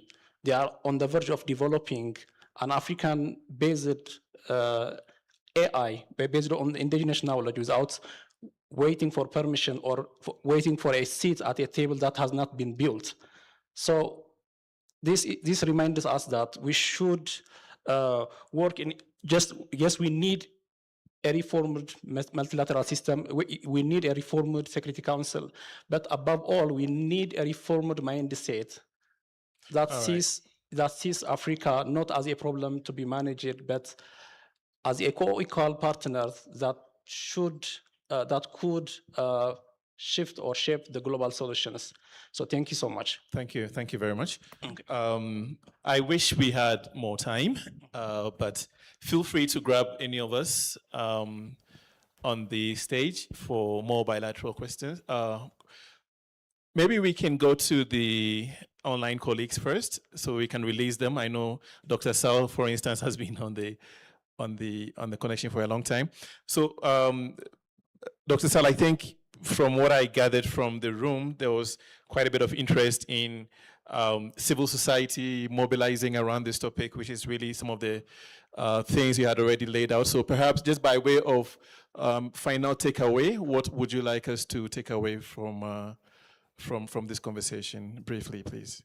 Yeah, thank you very much, Nana. I think this has been great questions, and also really commend my colleagues, fellow panelists for the great interventions. I just want to say three things to by way of a conclusion, sort of. First of all, the role of civil society is really critical, and that's how I tried to say at the beginning. There is a recognition on the part of our leaders, particularly in the outcome document, the next steps of conference outcome document, that the challenge is to sustain this momentum, to sustain. We seem to have political will with the role that Ghana is playing, and I want to echo Mahmoud's observations about the commendable attitude and position that the government of Ghana has taken. They were open and they reached out to civil society, and one can see that they were listening. So there was genuine engagement with civil society. Those things don't happen often, okay? So I think but there's a recognition that for this thing to move forward, civil society has to be mobilized. So somebody mentioned the word reimagine. I don't know who made that point. That's the key word. I say Ambassador was making that point in his intervention. Reimagine. We have to be imaginative at the level of civil society. We have to be creative in how we engage, but we also have to be organized and determined. That's the only way we can sustain this movement over the long haul. The second thing I want to say is that this was not really a big point in our conversation. I think somebody mentioned the issue of financing. Look, the challenge for this thing to move forward in a determined way is if we secure the funding for this movement from within Africa and global Africa also going forward. We have the contributions of foundations, philanthropy, foreign partners will support it, but the African governments and African civil society and African philanthropy has to prioritize this thing and allocate significant resources to it. And we can be creative in how we go about that thing as well to make sure that we sustain the movement with resources. We cannot possibly want to change the world with the resources of other people. It won't work, right? It will work, or we'll be faced with all kinds of obstacles. The final point is that I think we have a unique opportunity to solidify this relationship that we have across the oceans with CARICOM, with and across sectors and within the continent itself, so that if people were talking about a pact for the future, I think we have an opportunity to build a very, very strong compact around this issue of reparations to make sure that we again, I think again, the Ambassador made that point, Ambassador Ajivale, that this is about the future we want for ourselves and for the world, actually. A future of not only saying never again, but it actually should be better. We want a better future. We have been in this struggle for a long time. The Mandate Charter that has been referenced is an excellent example of how, from the start, Article 1 of the Mandate Charter is that every life is a life. We are not even talking about lives of human beings only, but lives of plants, of animals, and of everything that is on this planet. So we have a rich history. We have resources that we can count upon. We now have to come together and build an infrastructure and solid networks to make sure that we continue this struggle going forward. But the questions that I asked were excellent questions, but I think some of them were targeting, some of my colleagues who will respond to them. But thank you very much also for the moderation, Nana. That has been really very good. Thank you. Thank you so much. Thank you, Dr. Sal. So we can, since Dr. Ambassador Ajole is also with us, Ambassador, perhaps your parting reflections on this conversation, please.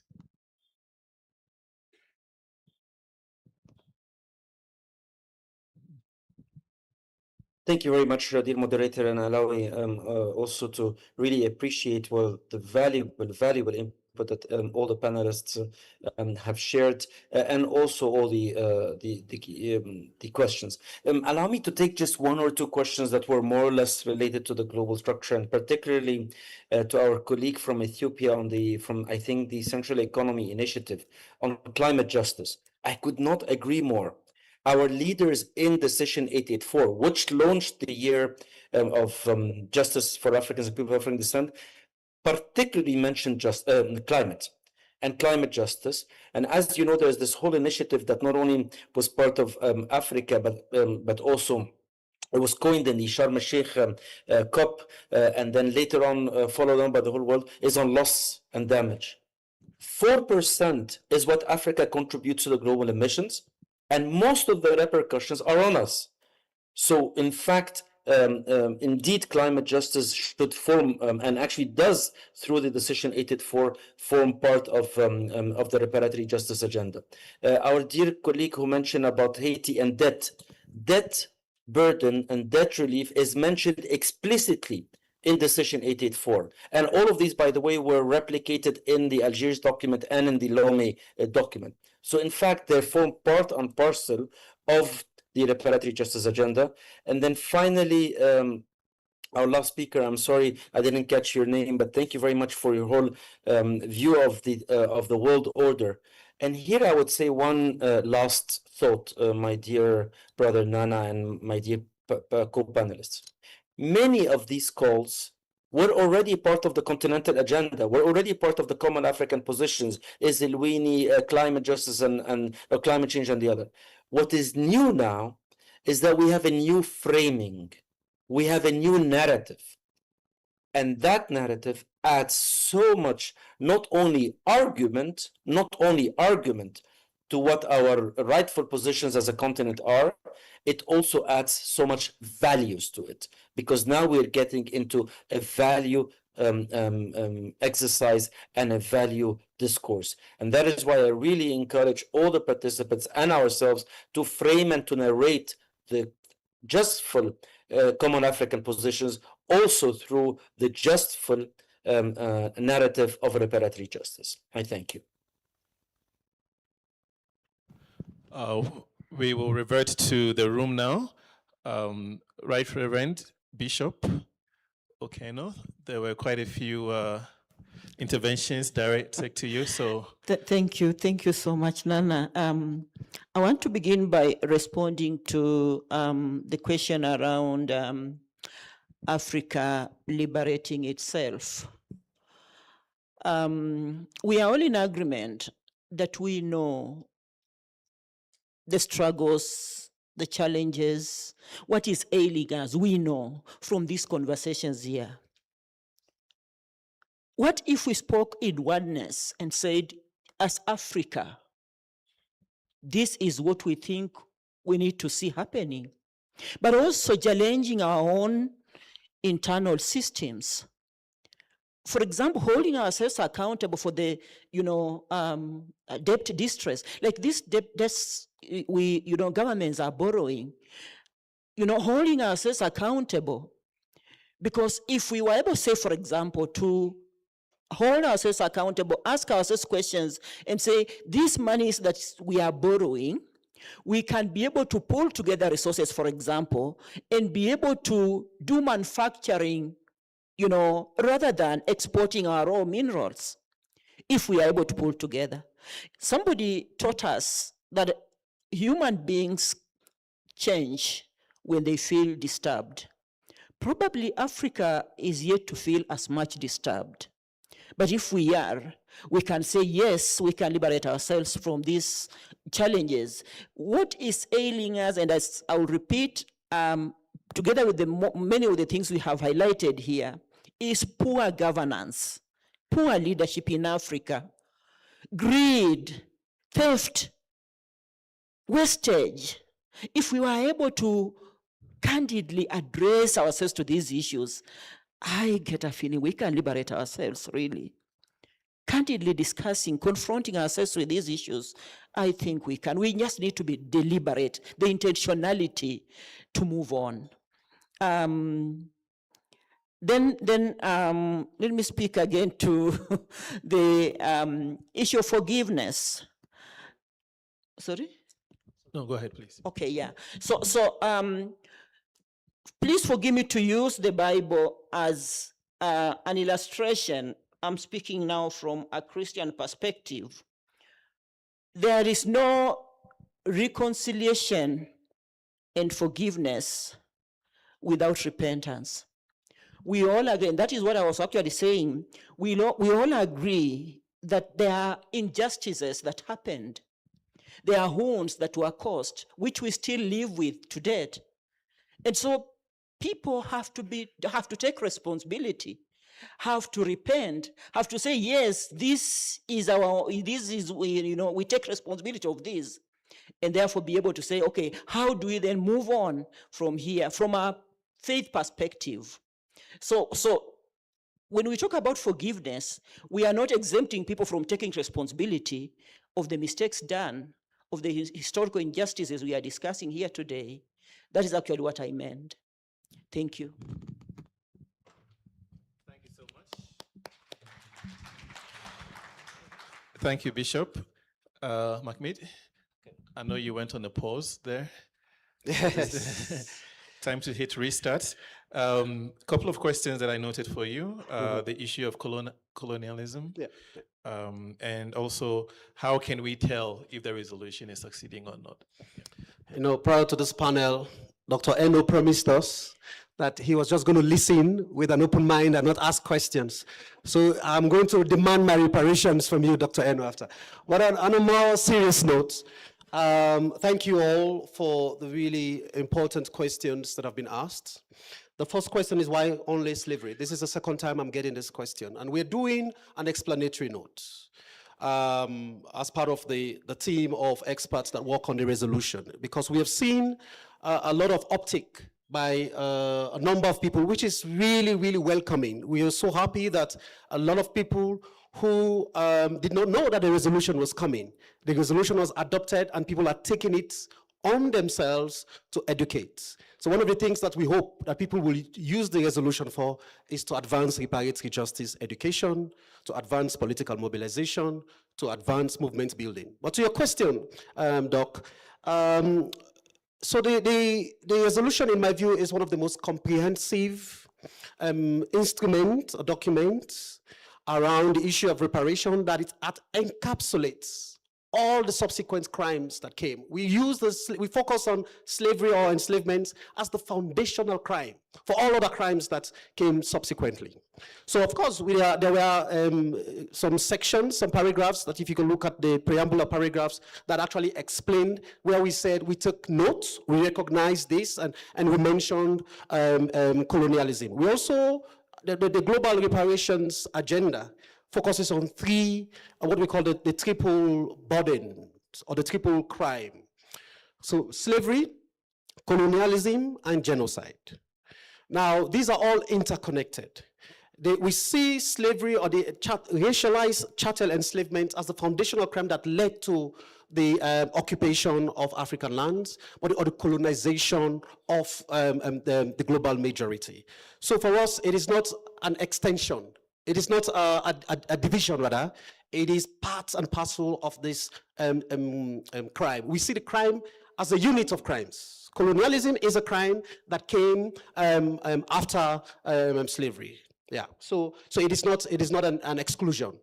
It is an agreement, which is why those who voted or abstained, they knew what they were reading. They knew the implications of what they will adopt or vote for. And that's your second question. What do I make of the voting pattern? It was, initially we were in Colombia prior to the New York meeting and during the CELAC Africa High Level Forum.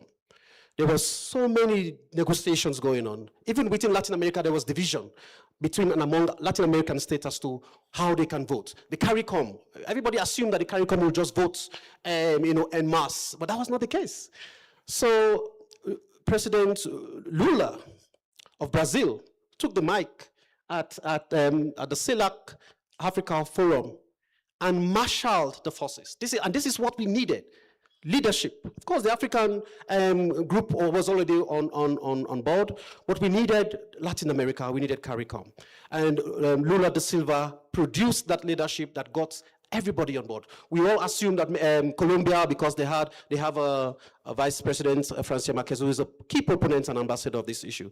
But what happened with the 53 states that abstained was because a number of them are principal perpetrators of these crimes. They know the legal liability, even though the resolution itself is not mandatorily or is not enforceable. They know the implications of voting in favor of this because their votes were guided or underpinned by three things. First is fear. Fear of what they know will happen. It's not fear of the unknown. It is fear of the known. They know that this is coming. They've seen, and this is why Germany is resisting and reluctant to use the word reparations in the 1 billion that they gave to Namibia for the Nama and Overherero people. They call it development assistance, which is, for lack of a better word, I shouldn't use the word. But the Europeans know so they are making the decisions based on fear. And it's also the same fear that is getting them to retrench to nationalistic positions, even in the contestations or conversations around global issues. Most of the decisions that Europe is making these days is based on nationalism rather than regionalism.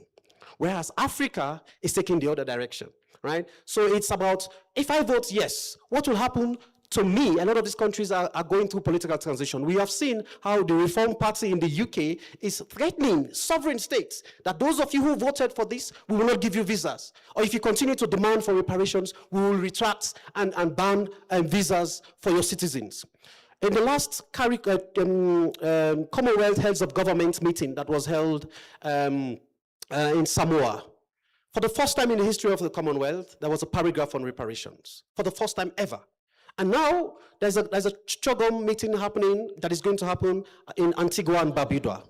Already conversations are happening because the European, especially Britain, principal perpetrator, is trying to influence other states, other Commonwealth states, not to include the issue of reparations on the agenda. So there's the issue of fear, there's the issue of nationalism, and then there's the issue that Europe has to come to terms with. The European nations are not ready to reckon with themselves. When I addressed the UN Human Rights Council last year, I said, Africa has declared a decade of reparations. Europe and all these perpetrating member states have to declare a decade of reckoning. They're not ready yet. And what is required for that reckoning, which speaks to what the bishop was saying, because you cannot ask for forgiveness if you haven't reckoned with your own self. Reparations is not just financial, it is psychosocial, it is psychological, it is emotional, it is environmental, it is the compendium of every harm and crime that was committed. But the perpetrators of those crimes are also wounded. And it is that wound that only they themselves can heal their own wounds. And it starts from acknowledgement and reckoning. And I think they're not ready yet. It's the lack of preparation of reckoning. And we're seeing that. We're seeing now France has repealed the Code Noir. Well, we cannot make a direct causal link between the resolution and France's decision to repeal Code Noir, but we can make a claim of a pathway that a lot of countries, and some of them are apologizing. The churches are apologizing. So there's movement in some ways. Now, briefly to my brother, I think the question on climate justice has been addressed. We see reparative justice as an intersectional campaign. It is not something that you deal with in silos. The one on indicators. What the indicators? Oh yeah, the indicators for success. My sister Anastasia. Indicators of success can be determined by us. We're no longer waiting for the issue of reparative justice to be determined by external actors. Reparations and the campaign for reparation is not a log frame campaign, it's a lifelong campaign. It is about what we see in the collection and the collective action that we take to ensure that this work does not stop in this room, that it continues. So when you go back to your societies, when you go back to your communities, it is about what you do to ensure that, firstly, you increase your knowledge about the provisions of the resolution. You increase your knowledge about various declarations and decisions that have been made at the AU level. And I will recommend that you look at the AU instruments. There's a lot of documents that we produce. Don't go to Europe to look for what they mean by reparations. They're actually coming to us to learn. Africa is a theater for a lot of things that are progressive. And the courts that Dr. Eno mentioned can also be used. And of course, there will be engagements in a number of other instruments and mechanisms that will ensure that people are held accountable. So the indications are, or the indicators are what we make and how we ensure we continue the conversation. I will pause there again because it's a conversation that is not going to stop in this hall. It is always, as a movement person, we always pause when we speak, we don't end our conversations. Thank you very much. Thank you so much. So, if it falls on Ruth to bring us home.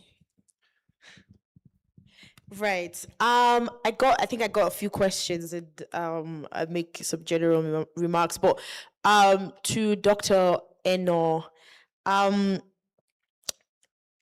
the development of the legal pillar of this is something that has been recognized. And there's been past work, of course, when we talk about the Mau Mau cases, and I'm happy that there's someone from that in the room. But the Mau Mau case went to court. It was a litigation case. I mean, the UK settled out of court, and we don't by any means think that that was a good decision. But that is something. Ongoing cases on reparatory justice, ongoing litigation. There's the Métis cases talking about particularly the children of Black mothers and white fathers from the Great Lakes region of Africa being systemically taken, kidnapped and taken and put into the system in Belgium. And there's been very recently, well, in the past, the High Court or the lower level court confirmed that this was a crimes against humanity, for which reparations should be paid. The Belgian state challenged this, and the Supreme Court has just come back with a decision confirming, the decision that the lower court got it right. And this is a case that's been handled by a partner of ours in the movement space, Afrofutures Lab. They're also doing the Lumumba case. I'm sure you must have seen that in the news on, the organized killing of Patrice Lumumba, and that's also litigation. Although Etienne is his name, has passed away, but we would have to see how that, the same thing, and I'm happy that Mahmoud mentioned the Namibian, the Herero Nama cases, which is a case that's currently going on where the Herero and the Nama people have sued the Namibian government because of the lack of representation, or pretty much the bad reparations deal, which is really not being called a reparations deal. It's called development aid, which Mahmoud didn't want to say the word, but I'll say it, ridiculous. But that's ongoing litigation that's ongoing. There also something that's going to come up soon. Jamaica is planning to bring a petition before the Privy Council. In the UK, also people that we know are doing this litigation. Now, with respect to what you asked particularly about what could be in the future about the ICJ and the African Court. So for the ICJ and maybe Ambassador Al-Jawali did not mention this, but the African Union reference group of legal experts are actually considering the modalities for which, the AU or the African group could bring a case on this matter through the Office of Legal Counsel to the ICJ, and this is something they are actively working on right now. Palu, we observed their proceedings, and we know that this is something that they are currently working on at the moment. For the African Court, I have it on good authority. There is a group of CSOs working on bringing something before the African Court. I can't say more about that at this point because I don't know if they will be comfortable with me sharing, but I know that that's in the pipelines, it's in the vault, and it's coming. So all of that to say that the legal pillar, it's being developed as we speak, and the momentum is also increasing and building, and that's why we are gathering in Cairo. Legal minds are gathering in Cairo at the end of next month to discuss the several moving parts of developing the legal pillar even more. Just a quick response to Presiding Officer Richard and his comments on the trajectory of these historical injustices and the destabilization of our state creation and the direct links of that to the governance and the systemic corruption, et cetera, challenges that we face today. And I just want to say that I 100% agree. I have a research paper in the vault exactly that links, the destabilization from colonial state creation to governance issues today. But before I even do that, there's been someone who has written about this extensively, Professor Chidi Odinkalu, you might know him, who is now at Fletcher School, has written about this topic of the link between colonial state creation and that particular destabilization to the governance issues and the corruption issues that we have today. And so all of that to say, I completely agree. Also ties into what our sister from the diaspora was saying about Haiti and several other countries when we talk about economic destabilization. So the economic extraction as a crime that happened during colonialism has actually it's the underpinning element behind issues of economic governance. And my colleague Ranga is there and he's also researched this as well. The other one that I do want to respond to is the question that came on, the challenges to, or the pushback at the weaponization of law, is it political or legal? And so I came from an international criminal law background, and in that space, I came to understand that law and politics are married. And there is one thing that my mother always told me, that when husband and wife are fighting, you don't comment, because when they want to settle their fight, they'll put you in the middle and they will use you to settle. So that is exactly what's going on with the tensions between politics and law at several levels, even in the way that both of them operate in our national, So when politics and law want to come at you, they are very good at unification, right? But there are also points where they should be diverse and they should have different approaches to a particular matter. But it's very hard to draw that line. And so the way in which the weaponization of law has been done for political benefit, it is exactly that playing out. It is the marriage of law and politics that has united to use this matter of reparations for Africans, people of African descent, as a means by which they can settle their quarrel. But that notwithstanding, what can we do to combat this? What can we do to fight this? And I'm happy that Mark Mead mentioned the explanatory note that we're currently working on that really articulates some of the legal arguments. Sometimes I have in my head a difficulty separating what's in the explanatory note from what's in the resolution, because it is such, and I hope that we would finalize this soon and we'll be able to publish it so everyone can access it, but it really articulates the legal argument as well as the political considerations in a way where they actually complement each other and they're not in contradiction with each other. And so the explanatory note is one such argument because it really brings to the fore pretty much in depth what I had made comments on in my earlier presentation. Litigation, I already outlined that when I was responding to Dr. Enna's comments, that litigation is something that's currently being pursued, and it's just really to continue the culture of resistance that people from the 1200s really had been doing in different spheres, and to continue that through litigation, through activism. Education is a big one.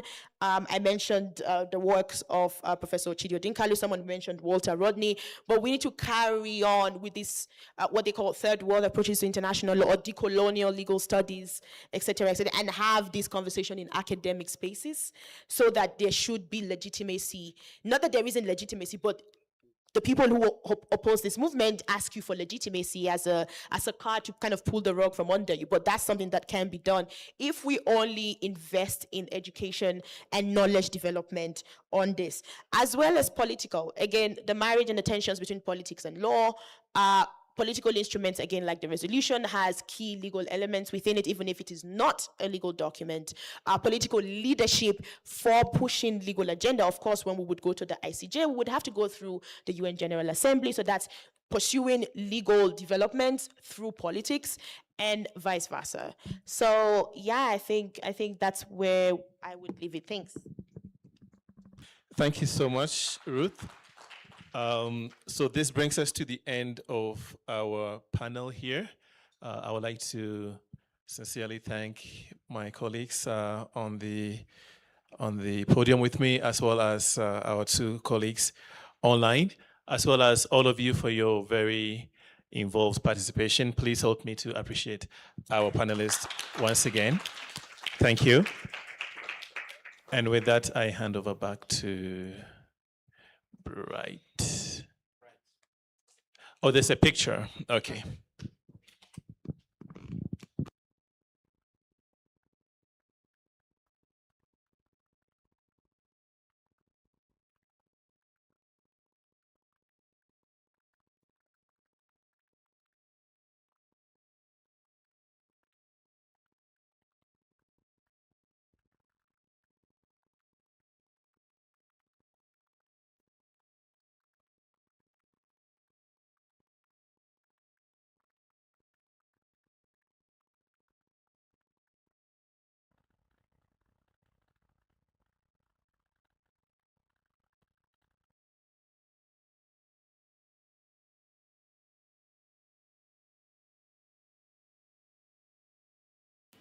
So I was talking to myself. We'll take some small logistical information from Dr. Raj and we'll move into the outcome document and the closing. Dr. Raj. Thanks, Bright. I think you need to also clap for Bright. You know, he's coming straight from the World Cup. He did not play a single match, but, you know, same as Kobe Mainu. So he spent 0 minutes, but national team from Ghana. So quick one, we have colleagues who are the sponsored participant, international participants from ECOSOC. If you have not submitted your boarding passes, please do so.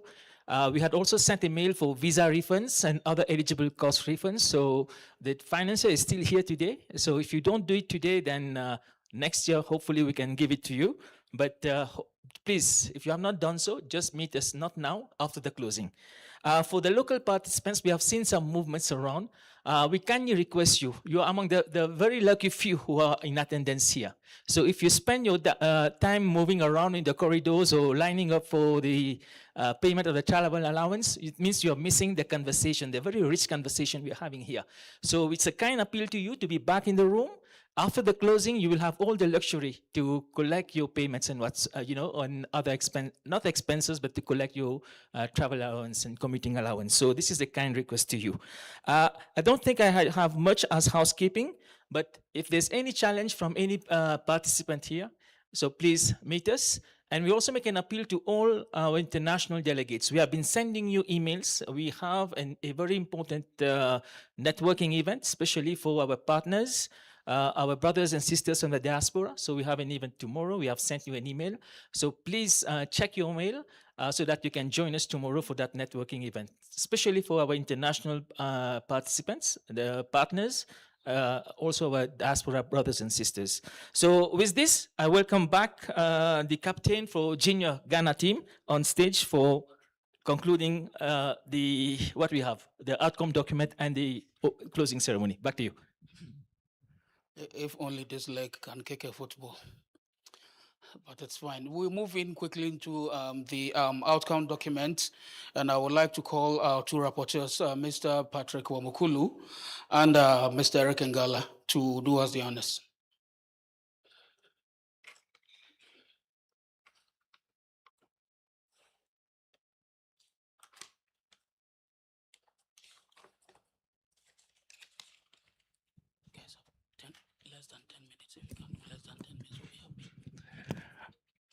I'm not sure how feasible it is. He has given me 5 minutes. But we will try, to the extent possible, we'll try to give you as much as we have captured. I want to also say that we are overwhelmed. It has been such a rich conversation, very, very rich, that capturing everything in this room has been almost impossible. But we have tried. I'm here with my brother Eric Ngala, and myself, I'm Mr. Patrick Wamukulu. He's also Mr. or Doctor. He's also Mr. Energizer. Do you want to give us some left and right, or do you want us to jump straight to? We jump straight. Okay. So this is the process. Because this document is about 30, 40 pages, we don't want to give you all that. Ours is to tie the small nuts and bolts, but also give you highlights of what we have managed to cover. To the extent possible, we have covered all the 5 panels. And how it is going to be broken down, the session highlights, the emerging issues, and we have some recommendations from you. All these recommendations are coming from the room. We have not created any. So as he comes here, because of the many recommendations, we just want to give you a feel of how your outcome document is looking like. We will not read everything as it is. You'll find somewhere he will read 1 or 2 recommendations. Somewhere he will give you 1 emerging issue, 1 recommendation. So we're trying to aim to fit in President Bright's timing that he has given us. So at the end of this, we will share this draft with all of us, and the different thematic leads who have been here will help us in consolidating the feedback, as we will also be in the same email to catch on the same. So without taking a lot of time, I invite Eric Ngala to take us through. Thank you. Thank you so much, Patrick. I'll quickly go into the points that we discussed. I don't know whether we're going to broadcast that or not, and then I just scan through. Okay. So we had our first panel discussions on reimagining global governance and UN Security Council reforms. The key highlights from these sessions for this session was, number 1, the absence of permanent African representation, which was identified as a major legitimacy deficit within the international systems.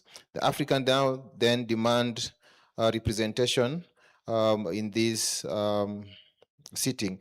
Number 2 is on the participation. The participants also recall the common African position articulated through the Uzowili consensus and seated declaration of, and emphasize on the reforms that must address representation and rules governing the excesses of power within the Security Council. We also note that part of the session highlights covered the civil society organizations being encouraged to move the debate beyond diplomatic cycles into schools, universities, media, parliaments, and communities so that citizens understand how Security Council reform relates to peace, sovereignty, human rights, and development.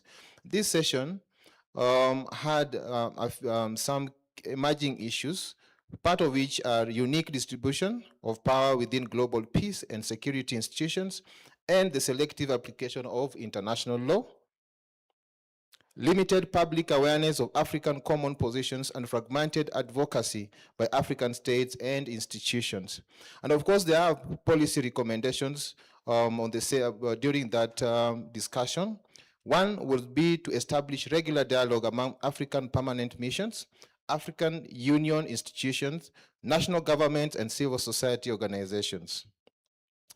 Additionally, this forum also recommended that we develop civic education and media campaigns to explain Security Council reforms and its relevance to African citizens. Ladies and gentlemen, the second panel discussed about climate action and a just energy transition. Some of the key highlights, allow me to read only 2, is climate justice was framed as a question of historical responsibility, financing, development opportunities, and the unequal distribution of climate impacts. Participants stressed that Africa's energy transition must respond to the continent's realities of energy poverty, unemployment, limited industrialization, and infrastructure gaps. Second one is participants emphasized the Situation Room should rely on African-generated data and connect scientific evidence with local knowledge, indigenous practices, and the lived experiences of affected communities.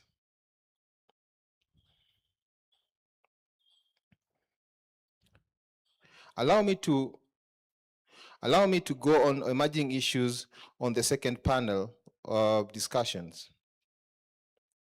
Number 1, the disproportionate climate impacts across African countries and communities combined with inadequate and inaccessible climate finance. weak technical support for African climate negotiators, and fragmented African position in global climate negotiations were some of the emerging key issues. Please run to page number 14. As part of the policy recommendations on the climate discussions was to establish and operationalize the African Situation Room for COP31 and provide African negotiators with real-time data, legal analysis, technical expertise, and strategic coordination. Secondly, to ensure that active involvement of African universities, research institutions, civil society organizations, and affected communities in producing and communicating climate evidence. When you go to solidarity statement in advance, justice, accountability, and citizen access to the African human rights systems, the session highlighted the solidarity statement highlighted the solidarity statement marked the 20th anniversary of the African Court on Human and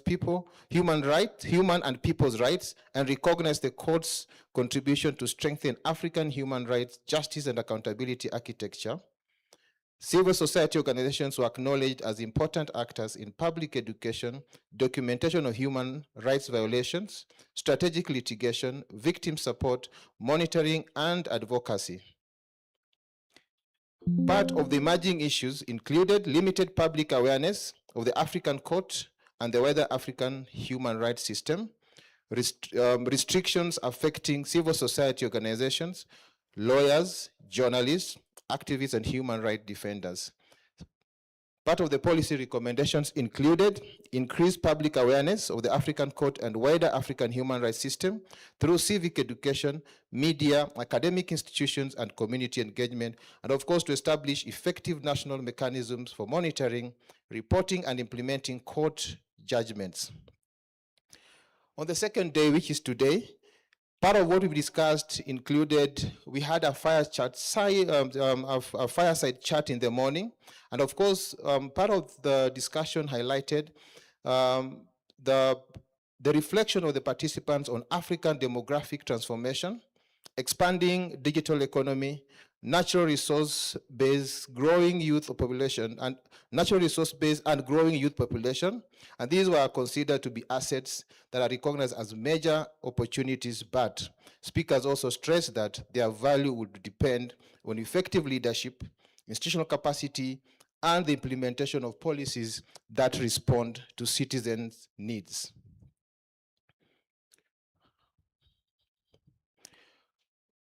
On the emerging issues at the fireside chat, we had the participants also contributing to points like persistent gap between policy commitments and measurable improvements in citizens' lives, rapid growth of African youth population without sufficient formal employment opportunities, among others.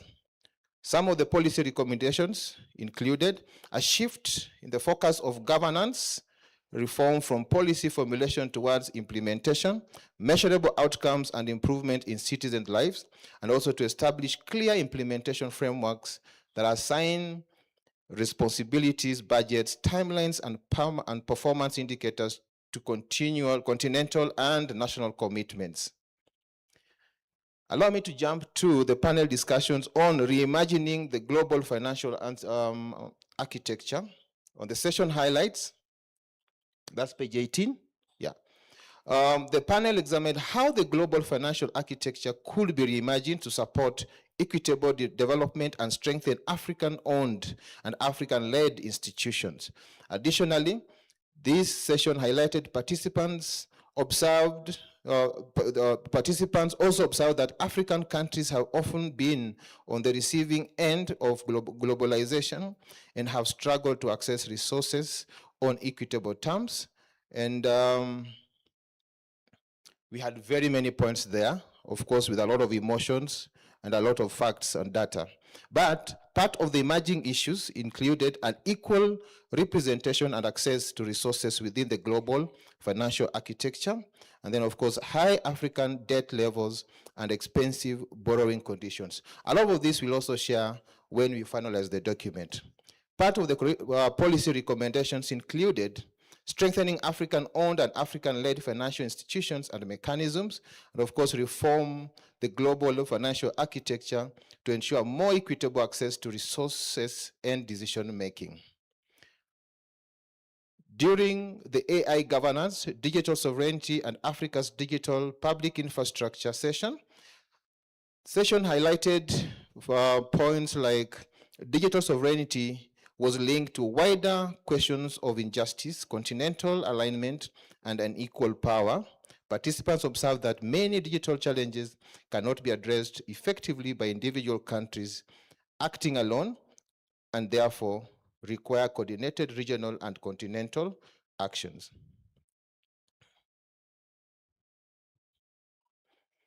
Part of the emerging issues included Africa's limited and unevenly distributed data center and computing capacity, dependence on foreign cloud services, technology providers, foundation models, and digital infrastructure.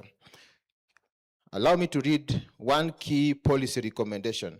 Number one is to treat, of course, is one policy recommendation, treat AI infrastructure, computing capacity, data governance, and digital sovereignty as regional and continental priorities supported by pooled investment in shared African data centers, cloud services, computing capacity, electricity, broadband, and other foundational digital infrastructure. Our third panel for the day was on reparative justice for Africans and people of African descent in a changing global order. During this discussion, there was a call for common African and global African position supported by coordinated architecture linking the African Union, member states, CARICOM, civil society, diaspora organizations, faith institutions, scholars, cultural actors, and affected communities. On emerging issues, it was noted that there exist fragmented reparations initiatives and the absence of a fully coordinated African and global African positions. Additionally, there was an indication of limited legal, political, and institutional mechanisms for advancing reparative justice claims. And of course, one or two policy statements or policy recommendations included develop and adopt a common African and global African position on reparative justice aligned with African Union, CARICOM, and diaspora initiatives.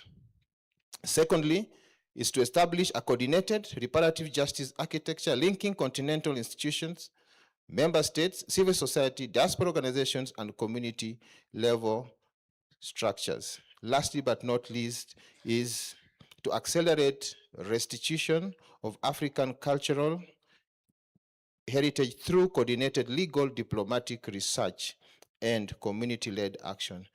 Allow me to submit this at that point. The rest we will finalize and then we'll share.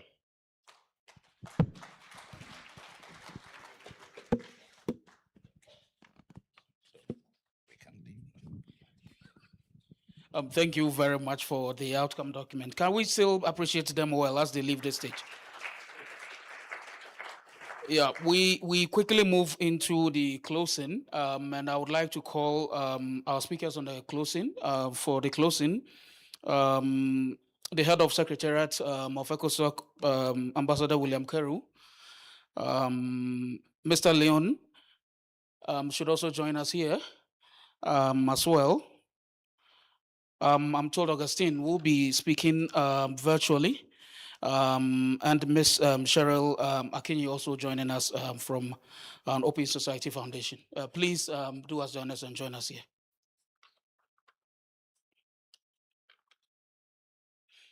We will start with the virtual speaker, Mr. Augustine Nunez, who is online. Shall we please take his closing remarks? Well, thank you, Bright. Can you hear me okay? Yes, we can hear you very well. Thank you. Honorable Presiding Officer of ECOSOC, Excellencies, distinguished delegates, representatives of civil society, faith-based organizations, development partners, ladies and gentlemen. As we conclude this ECOSOC Citizens Forum, allow me on behalf of CAICID Africa Program to express our sincere appreciation to ECOSOC and all the partners who have made this important gathering possible. Over the past 2 days, we've engaged in rich, thoughtful discussion on a theme that could not be more timely: reimagining global governance, Africa, and a world in transition. The conversations have reminded us that global governance is not an abstract concept. It is about whether the voices of African citizens are heard in decisions that shape peace and security, economic opportunity, climate resilience, technological transformation, and human dignity. One message that has emerged consistently throughout this forum is that Africa's future cannot be designed for Africans, it must be shaped by Africans. Civil society, faith-based organizations, women, young people, traditional leaders, academia, and the private sectors are not peripheral actors. They are indispensable partners in building inclusive governance and sustainable development. At CAICID, we firmly believe that dialogue, specifically interreligious and intercultural dialogue, is one of the most powerful tools for addressing today's complex challenges. Dialogue builds trust where there is division. It creates understanding where there is misunderstanding. And perhaps more importantly, it enables diverse communities to work together in pursuit of shared solutions. CAICID's interest in supporting the forum is to reaffirm the important contribution that religious and faith-based actors make to peace building, social cohesion, environmental stewardship, and community resilience across Africa. Their reach, legitimacy, and ability to mobilize communities position them as valuable partners in implementing Agenda 2063 and advancing the African Union's aspiration for a peaceful, prosperous, and integrated continent. The forum's focus on global governance reform, climate justice, financial equality, financial equity, water and sanitation, reparative justice, and digital governance has highlighted that these issues are deeply interconnected. None can be addressed in isolation. They require partnerships that cross institutions, sectors, generations, and beliefs. As CAICID, we are proud to continue our long-standing partnership with ECOSOC under the Memorandum of Understanding between CAICID and the African Union. Together, we have demonstrated that citizen-centered dialogue, which takes into account the perspectives of various faith communities collaborating through interreligious dialogue, strengthens policy processes, and enriches continental decision-making. We remain committed to supporting platforms that elevate diverse voices, including religious actors, and foster inclusive governments across Africa. Finally, allow me to reaffirm CAICID's commitment to working alongside ECOSOC and all our partners to promote dialogue, strengthen social cohesion, and support inclusive and peaceful societies across Africa. Together, through partnership and dialogue, we can ensure that Africa is not merely adapting to a changing world, but actively shaping it. Thank you very much. Thank you very much, Augustine, for the closing remark.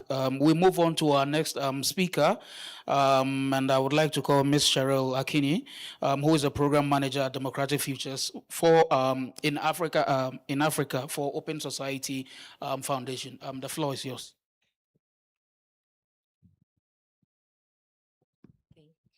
Thank you very much. Good evening, distinguished guests, colleagues, excellencies, and everyone in the room. Good evening.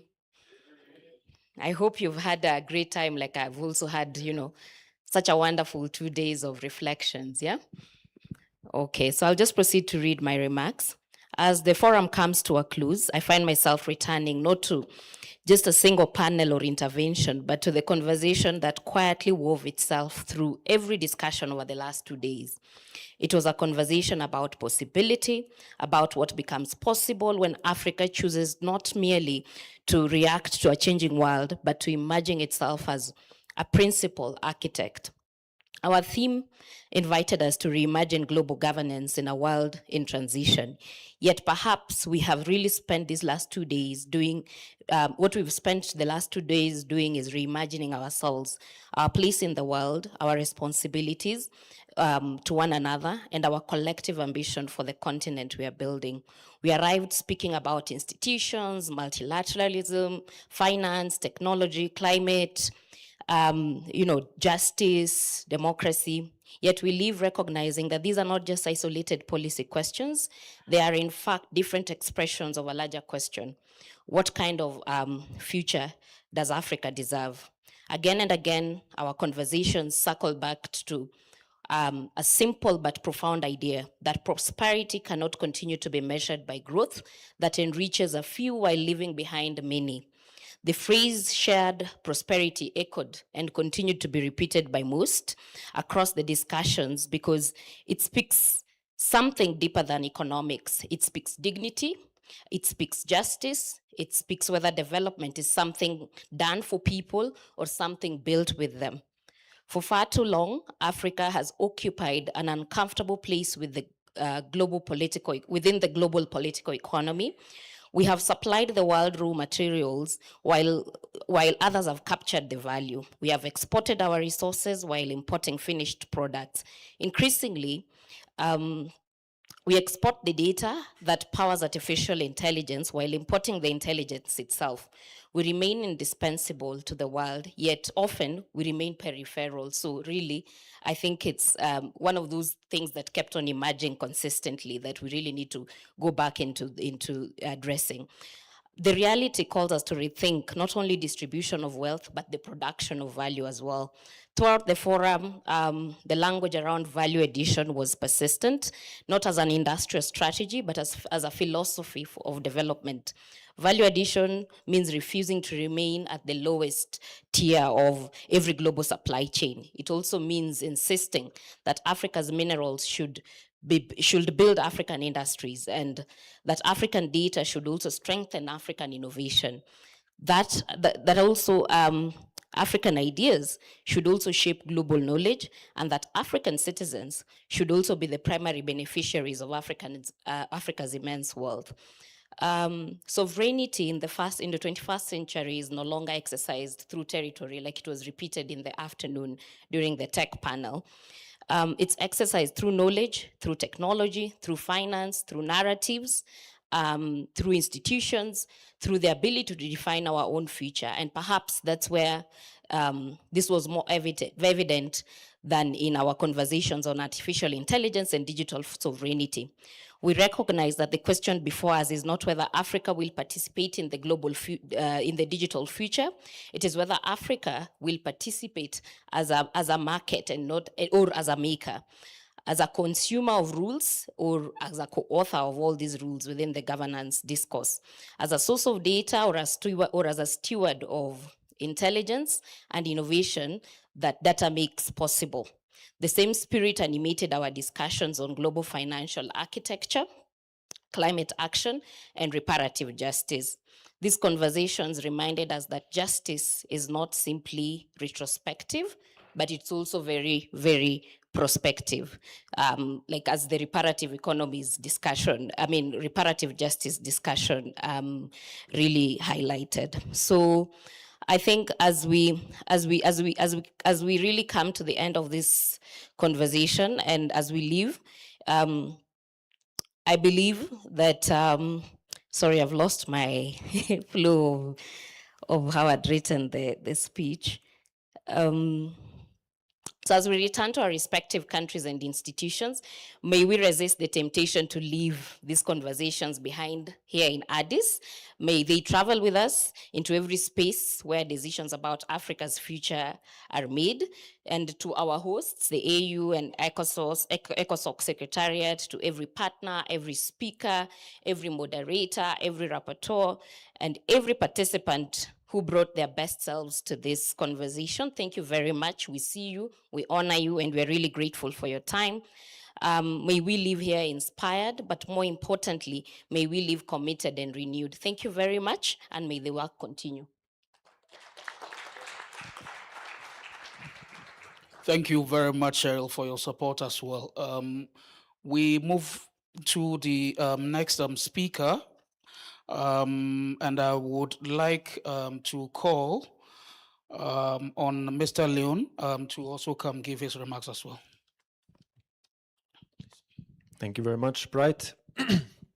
First, let me thank you to the ECOSOC Secretariat for the invitation and for the opportunity to be part of this forum. It's been an honor to join these discussions over the past 2 days and to listen to the perspectives shared in this room. As we conclude this forum, it's worth reflecting not only what has been discussed, but also what these discussions ask from all of us. We come to this conversation from very different perspectives and positions. I'm conscious that I stand before you as a European, representing the European Partnership for Democracy, and therefore from a particular position within the global order that has been so critically discussed during this forum. During my own studies, I spent considerable time engaging with the work of the French sociologist Pierre Bourdieu, and one lesson I took away from his work is that our position in society is never detached from history. It is shaped by institutions, inherited structures, and power relations that are reproduced over time. I therefore recognize that the position from which I speak today carries with it some of the historical and contemporary injustices on which our global system continues to rest. That recognition requires humility about the role Europeans can and cannot play, the struggle to ensure that Africa's political, economic, and intellectual weight is properly reflected in global governance must be led and defined by Africans. And therefore, I've been deeply impressed by the energy in this room and by the determination to advance this ambition. In my opinion, this does not mean that we, including as European civil society, have no role to play. Our role is to be constructive partners where our respective objectives align. As democracy supporters, our role is to stand alongside those working to strengthen democratic resilience, accountable institutions, meaningful citizen participation, and the capacity of civil society to shape political decisions. The global context in which we operate has changed profoundly. The geopolitical and social transformations of recent years leave us with an important lesson. Democratic resilience is essential to reimagining global governance, and it cannot be outsourced or assumed. It must be built from the bottom up through accountable institutions, an empowered civil society, and citizens who remain engaged. This conviction also guides the work of EPD. We support pro-democratic change inside and outside of Europe. And over the past 5 years, our engagement in African countries and at the continental level has expanded. Working with African partners, we have sought to amplify citizens' voices and contribute to more deliberative and responsive governance. One constant throughout this period has been our partnership with ECOSOC and our engagement in the Citizen Forum since its first edition in Lusaka in 2022. This partnership matters because ECOSOC occupies a unique position within the African Union architecture. It provides an important channel through which civil society and citizens can contribute to the work and direction of the African Union. I therefore commend ECOSOC for its efforts to deepen citizen and civil society engagement, and I'm proud that our Memorandum of Understanding provides a basis for supporting this shared commitment in the years ahead. During EPD's own annual conference in Brussels in June this year, bringing together pro-democracy actors from around the world, one conclusion emerged with particular clarity. Strong institutions remain indispensable, but institutions alone are not enough. Democratic resilience also depends on trust, participation, and citizens' confidence that democratic systems can respond to their concerns and deliver meaningful outcomes. Electoral processes are among the clearest tests of this relationship. They bring together questions of participation and accountability. This is why continued investment in electoral integrity remains essential. Free, credible, and transparent elections are not only about election day, they require institutions, civil society organizations, and citizens to be able to observe, monitor, and engage with the democratic process, and where necessary, advocate for its integrity. Confidence in elections is confidence in democracy. We support the partnership between the African Union and the European Union in this area, and we remain hopeful that shared democratic values and principles will continue to form a cornerstone of that partnership, even where security and economic interests often prevail. At the same time, we must recognize that the international system of support for electoral processes is changing and in many places diminishing. This is not a challenge in Africa alone. It is one that we are grappling with globally, including within Europe. and it requires us to experiment with new approaches. For EPD and ECOSOC, one practical area for future cooperation could therefore be to explore new coalitions around electoral processes. Partnerships bringing together civil society, citizen groups, professional associations, research institutions, media, community actors, and others with a direct stake in democratic governance. The question before us is this: how can we help build alliances that make support for electoral integrity more locally grounded, more sustainable, and less dependent on an international architecture that can no longer be taken for granted? As we close this forum, one message stands above others. Democratic resilience cannot be built in isolation. It depends on accountable institutions, civil society that is able to act, and citizens who can participate meaningfully in the decisions that affect them. The value of this forum will be seen in what follows: in the partnerships we strengthen, the space we create for civil society and citizens, and the continued work to ensure that the electoral and democratic institutions respond to the people they're meant to serve. Thank you very much. Thank you very much as well. We move on to the final speaker. Now I'd like to call on the head of ECOSOC Secretariat, Ambassador William Keru, who would give us his remarks and officially close the meeting. Ambassador Keru. I have never seen Bright this so much in a hurry. I don't know whether he's running to go and get his dinner, or whether he's starving, or whether the coffee break is the issue. But thank you very much, Bright Safer. At least I wish you have used this speed to contribute to Ghana progressing in the World Cup.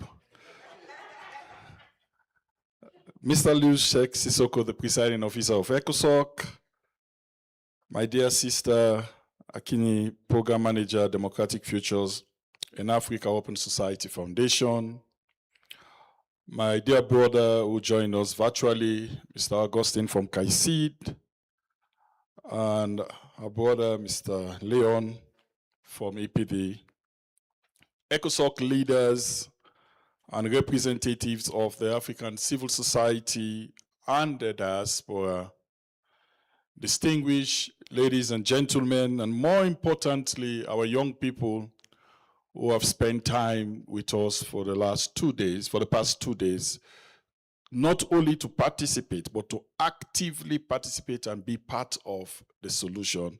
I want to recognize you in a very special way. Excellencies, distinguished delegates, we have arrived at the closing of the 5th edition of ECOSOC Citizens Forum, and I rise with a sense of both fulfillment and resolve. The tone was set at the opening. The Director General, Ambassador Fatala, told us that the old world order is under stress in geopolitics, security, finance, technology, climate, and interest. Our presiding officer, Mr. Sissoko, reminded us that institutions once considered permanent are being questioned.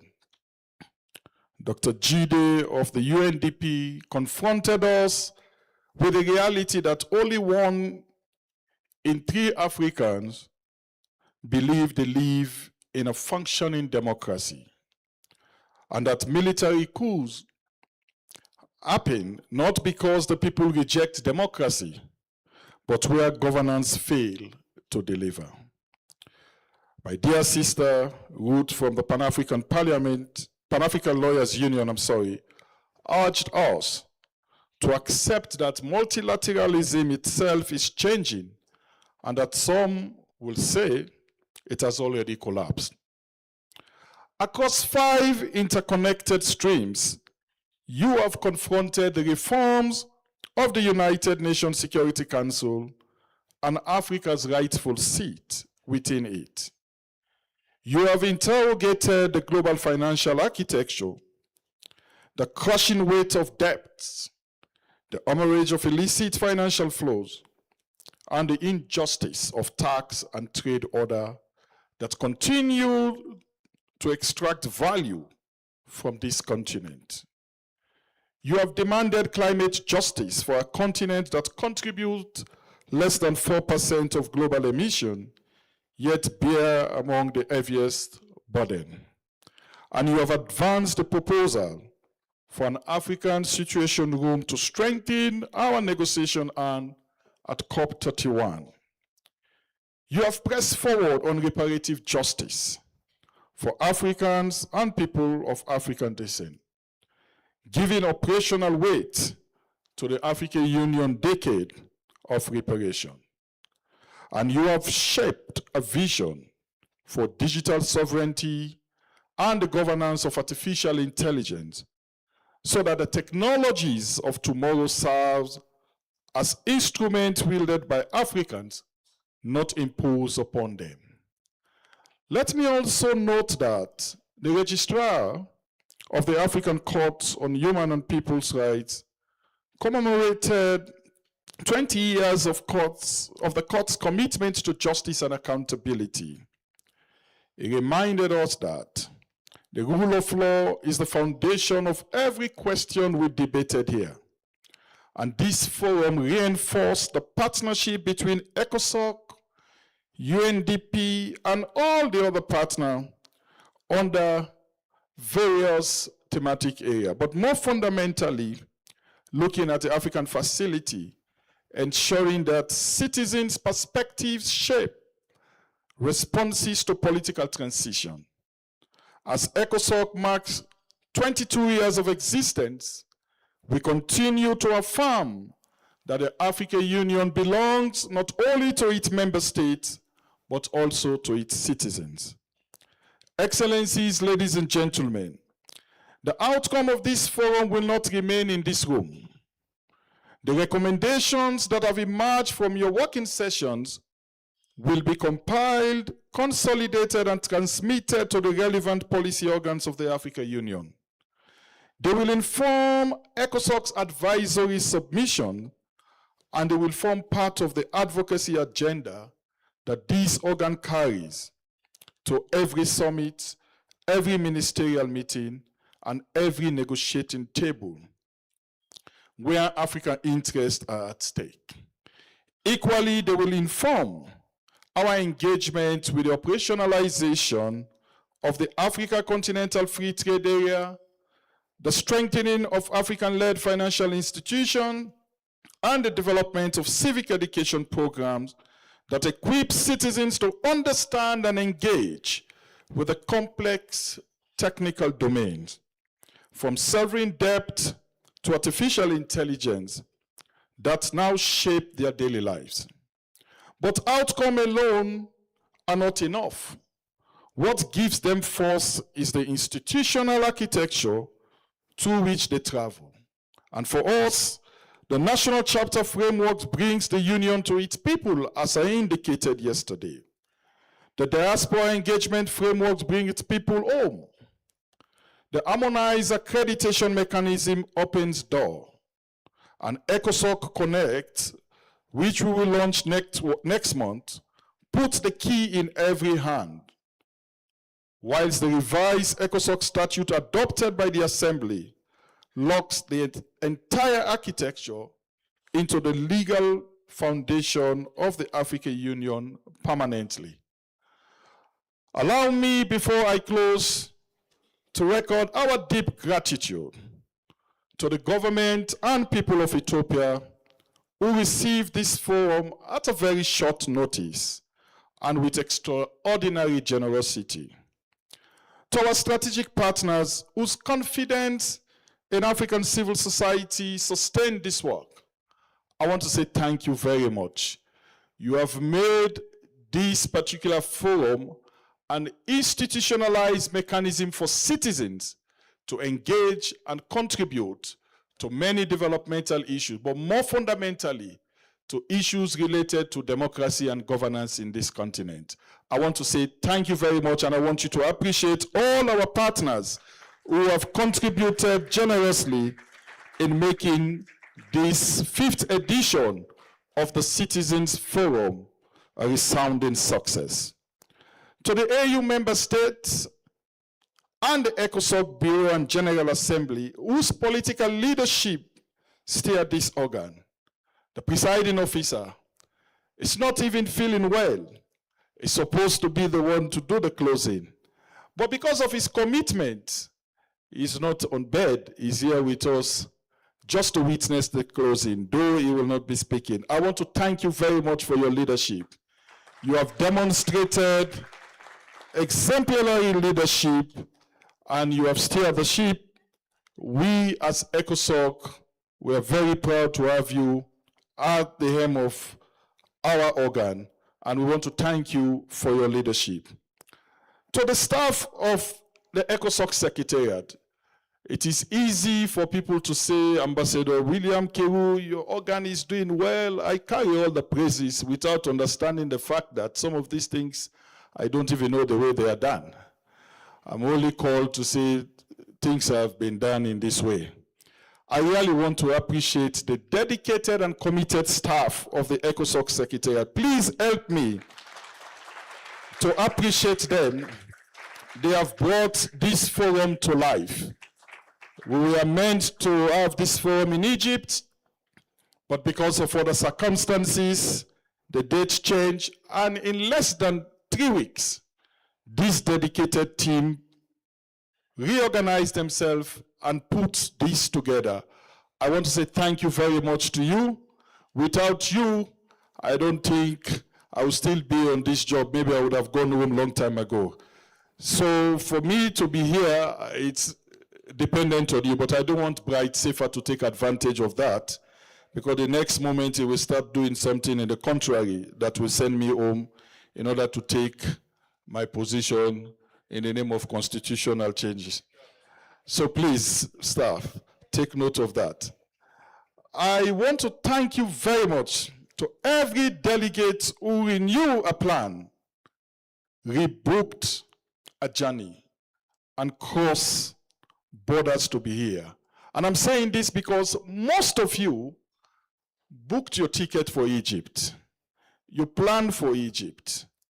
And within this challenging situation, you had to change your plans, you have to change your ticket, it costed you money, but you make it possible to be here. Your presence is a powerful statement of commitment, and it has been felt here for the past 2 days. I want to say thank you very much, and we really appreciate. Distinguished guests, I opened this forum with a proverb. Until the lion learns to write, every story will glorify the hunter. You have spent 2 days writing, carrying that story from this hall into the corridors of power, into your communities, and especially the communities that you serve, and into the architecture of global governance itself. On behalf of the ECOSOC leadership, the ECOSOC Secretariat, I want to once again thank you very much. I want to salute you, and I want to say we look forward to seeing the fruit of this forum in the months and years ahead. This discussion will not end here. We want to see practical implementations of the recommendations that we have made.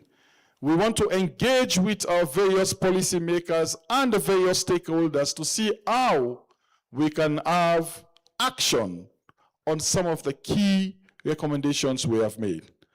Let me also take the opportunity to extend our appreciation to the hotel management, the technical team, the volunteers, and everyone who has contributed one way or the other. Allow me, before I close, let me also recognize when I joined the African Union, my boss, who is now retired, Ahmed El-Bashir, who is here with us. They gave us the opportunity, and that is the reason why we are here today. And I want to say thank you very much. I also want to appreciate the 2 extraordinary presiding officer emeritus, Mr. Richard, and I will not attempt to call the surname, Mr. Budali, who are with us also. We have the ECOSOC deputy presiding officers, We have members of the General Assembly who are with us. I want to say thank you very much. Lastly, I want to say together we work in one accord.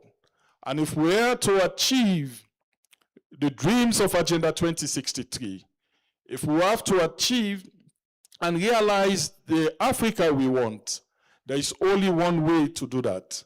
It means we have to continue to build bridges, we have to continue to be intentional and deliberate in our working method. We have to work in partnership, we have to collaborate, we have to keep track of some of the progresses that we have made and to see how we can take the various agenda forward from a citizen's lens, from a citizen's leadership point of view. So I want to say thank you very much for being part of the 2026 Citizens Forum. And with these very few words, as the politicians normally say, I want to declare this year 2026 Citizens Forum officially closed on behalf of the ECOSOC presiding officer, because I don't have that power to do so. But as delegated to me, I declare Citizens Forum 2026 officially closed, but we will continue to engage with you until we have an outcome document that all of you will take leadership and ownership in its implementation. Thank you very much, and continue to be with us.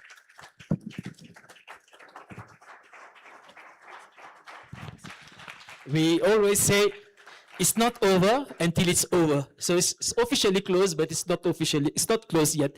At times, my boss reads my mind and I read his mind, but I really wanted to invite on stage the presiding officer Richard Sewachirianga, and also Khalid Budali, because Khalid Budali is under your leadership that we started the Citizens Forum. So we also want to invite you to be on the stage and to share the stage with the current presiding officer.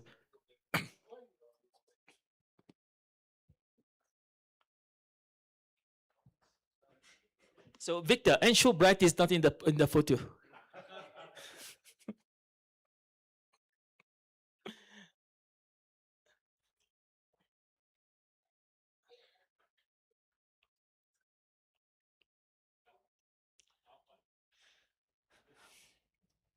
So thank you so much. And I think Ruth, William told you, like, you are transiting from Palu to PAP. So it's not innocent. So just believe in that one. You're going to Pan-African Parliament very soon.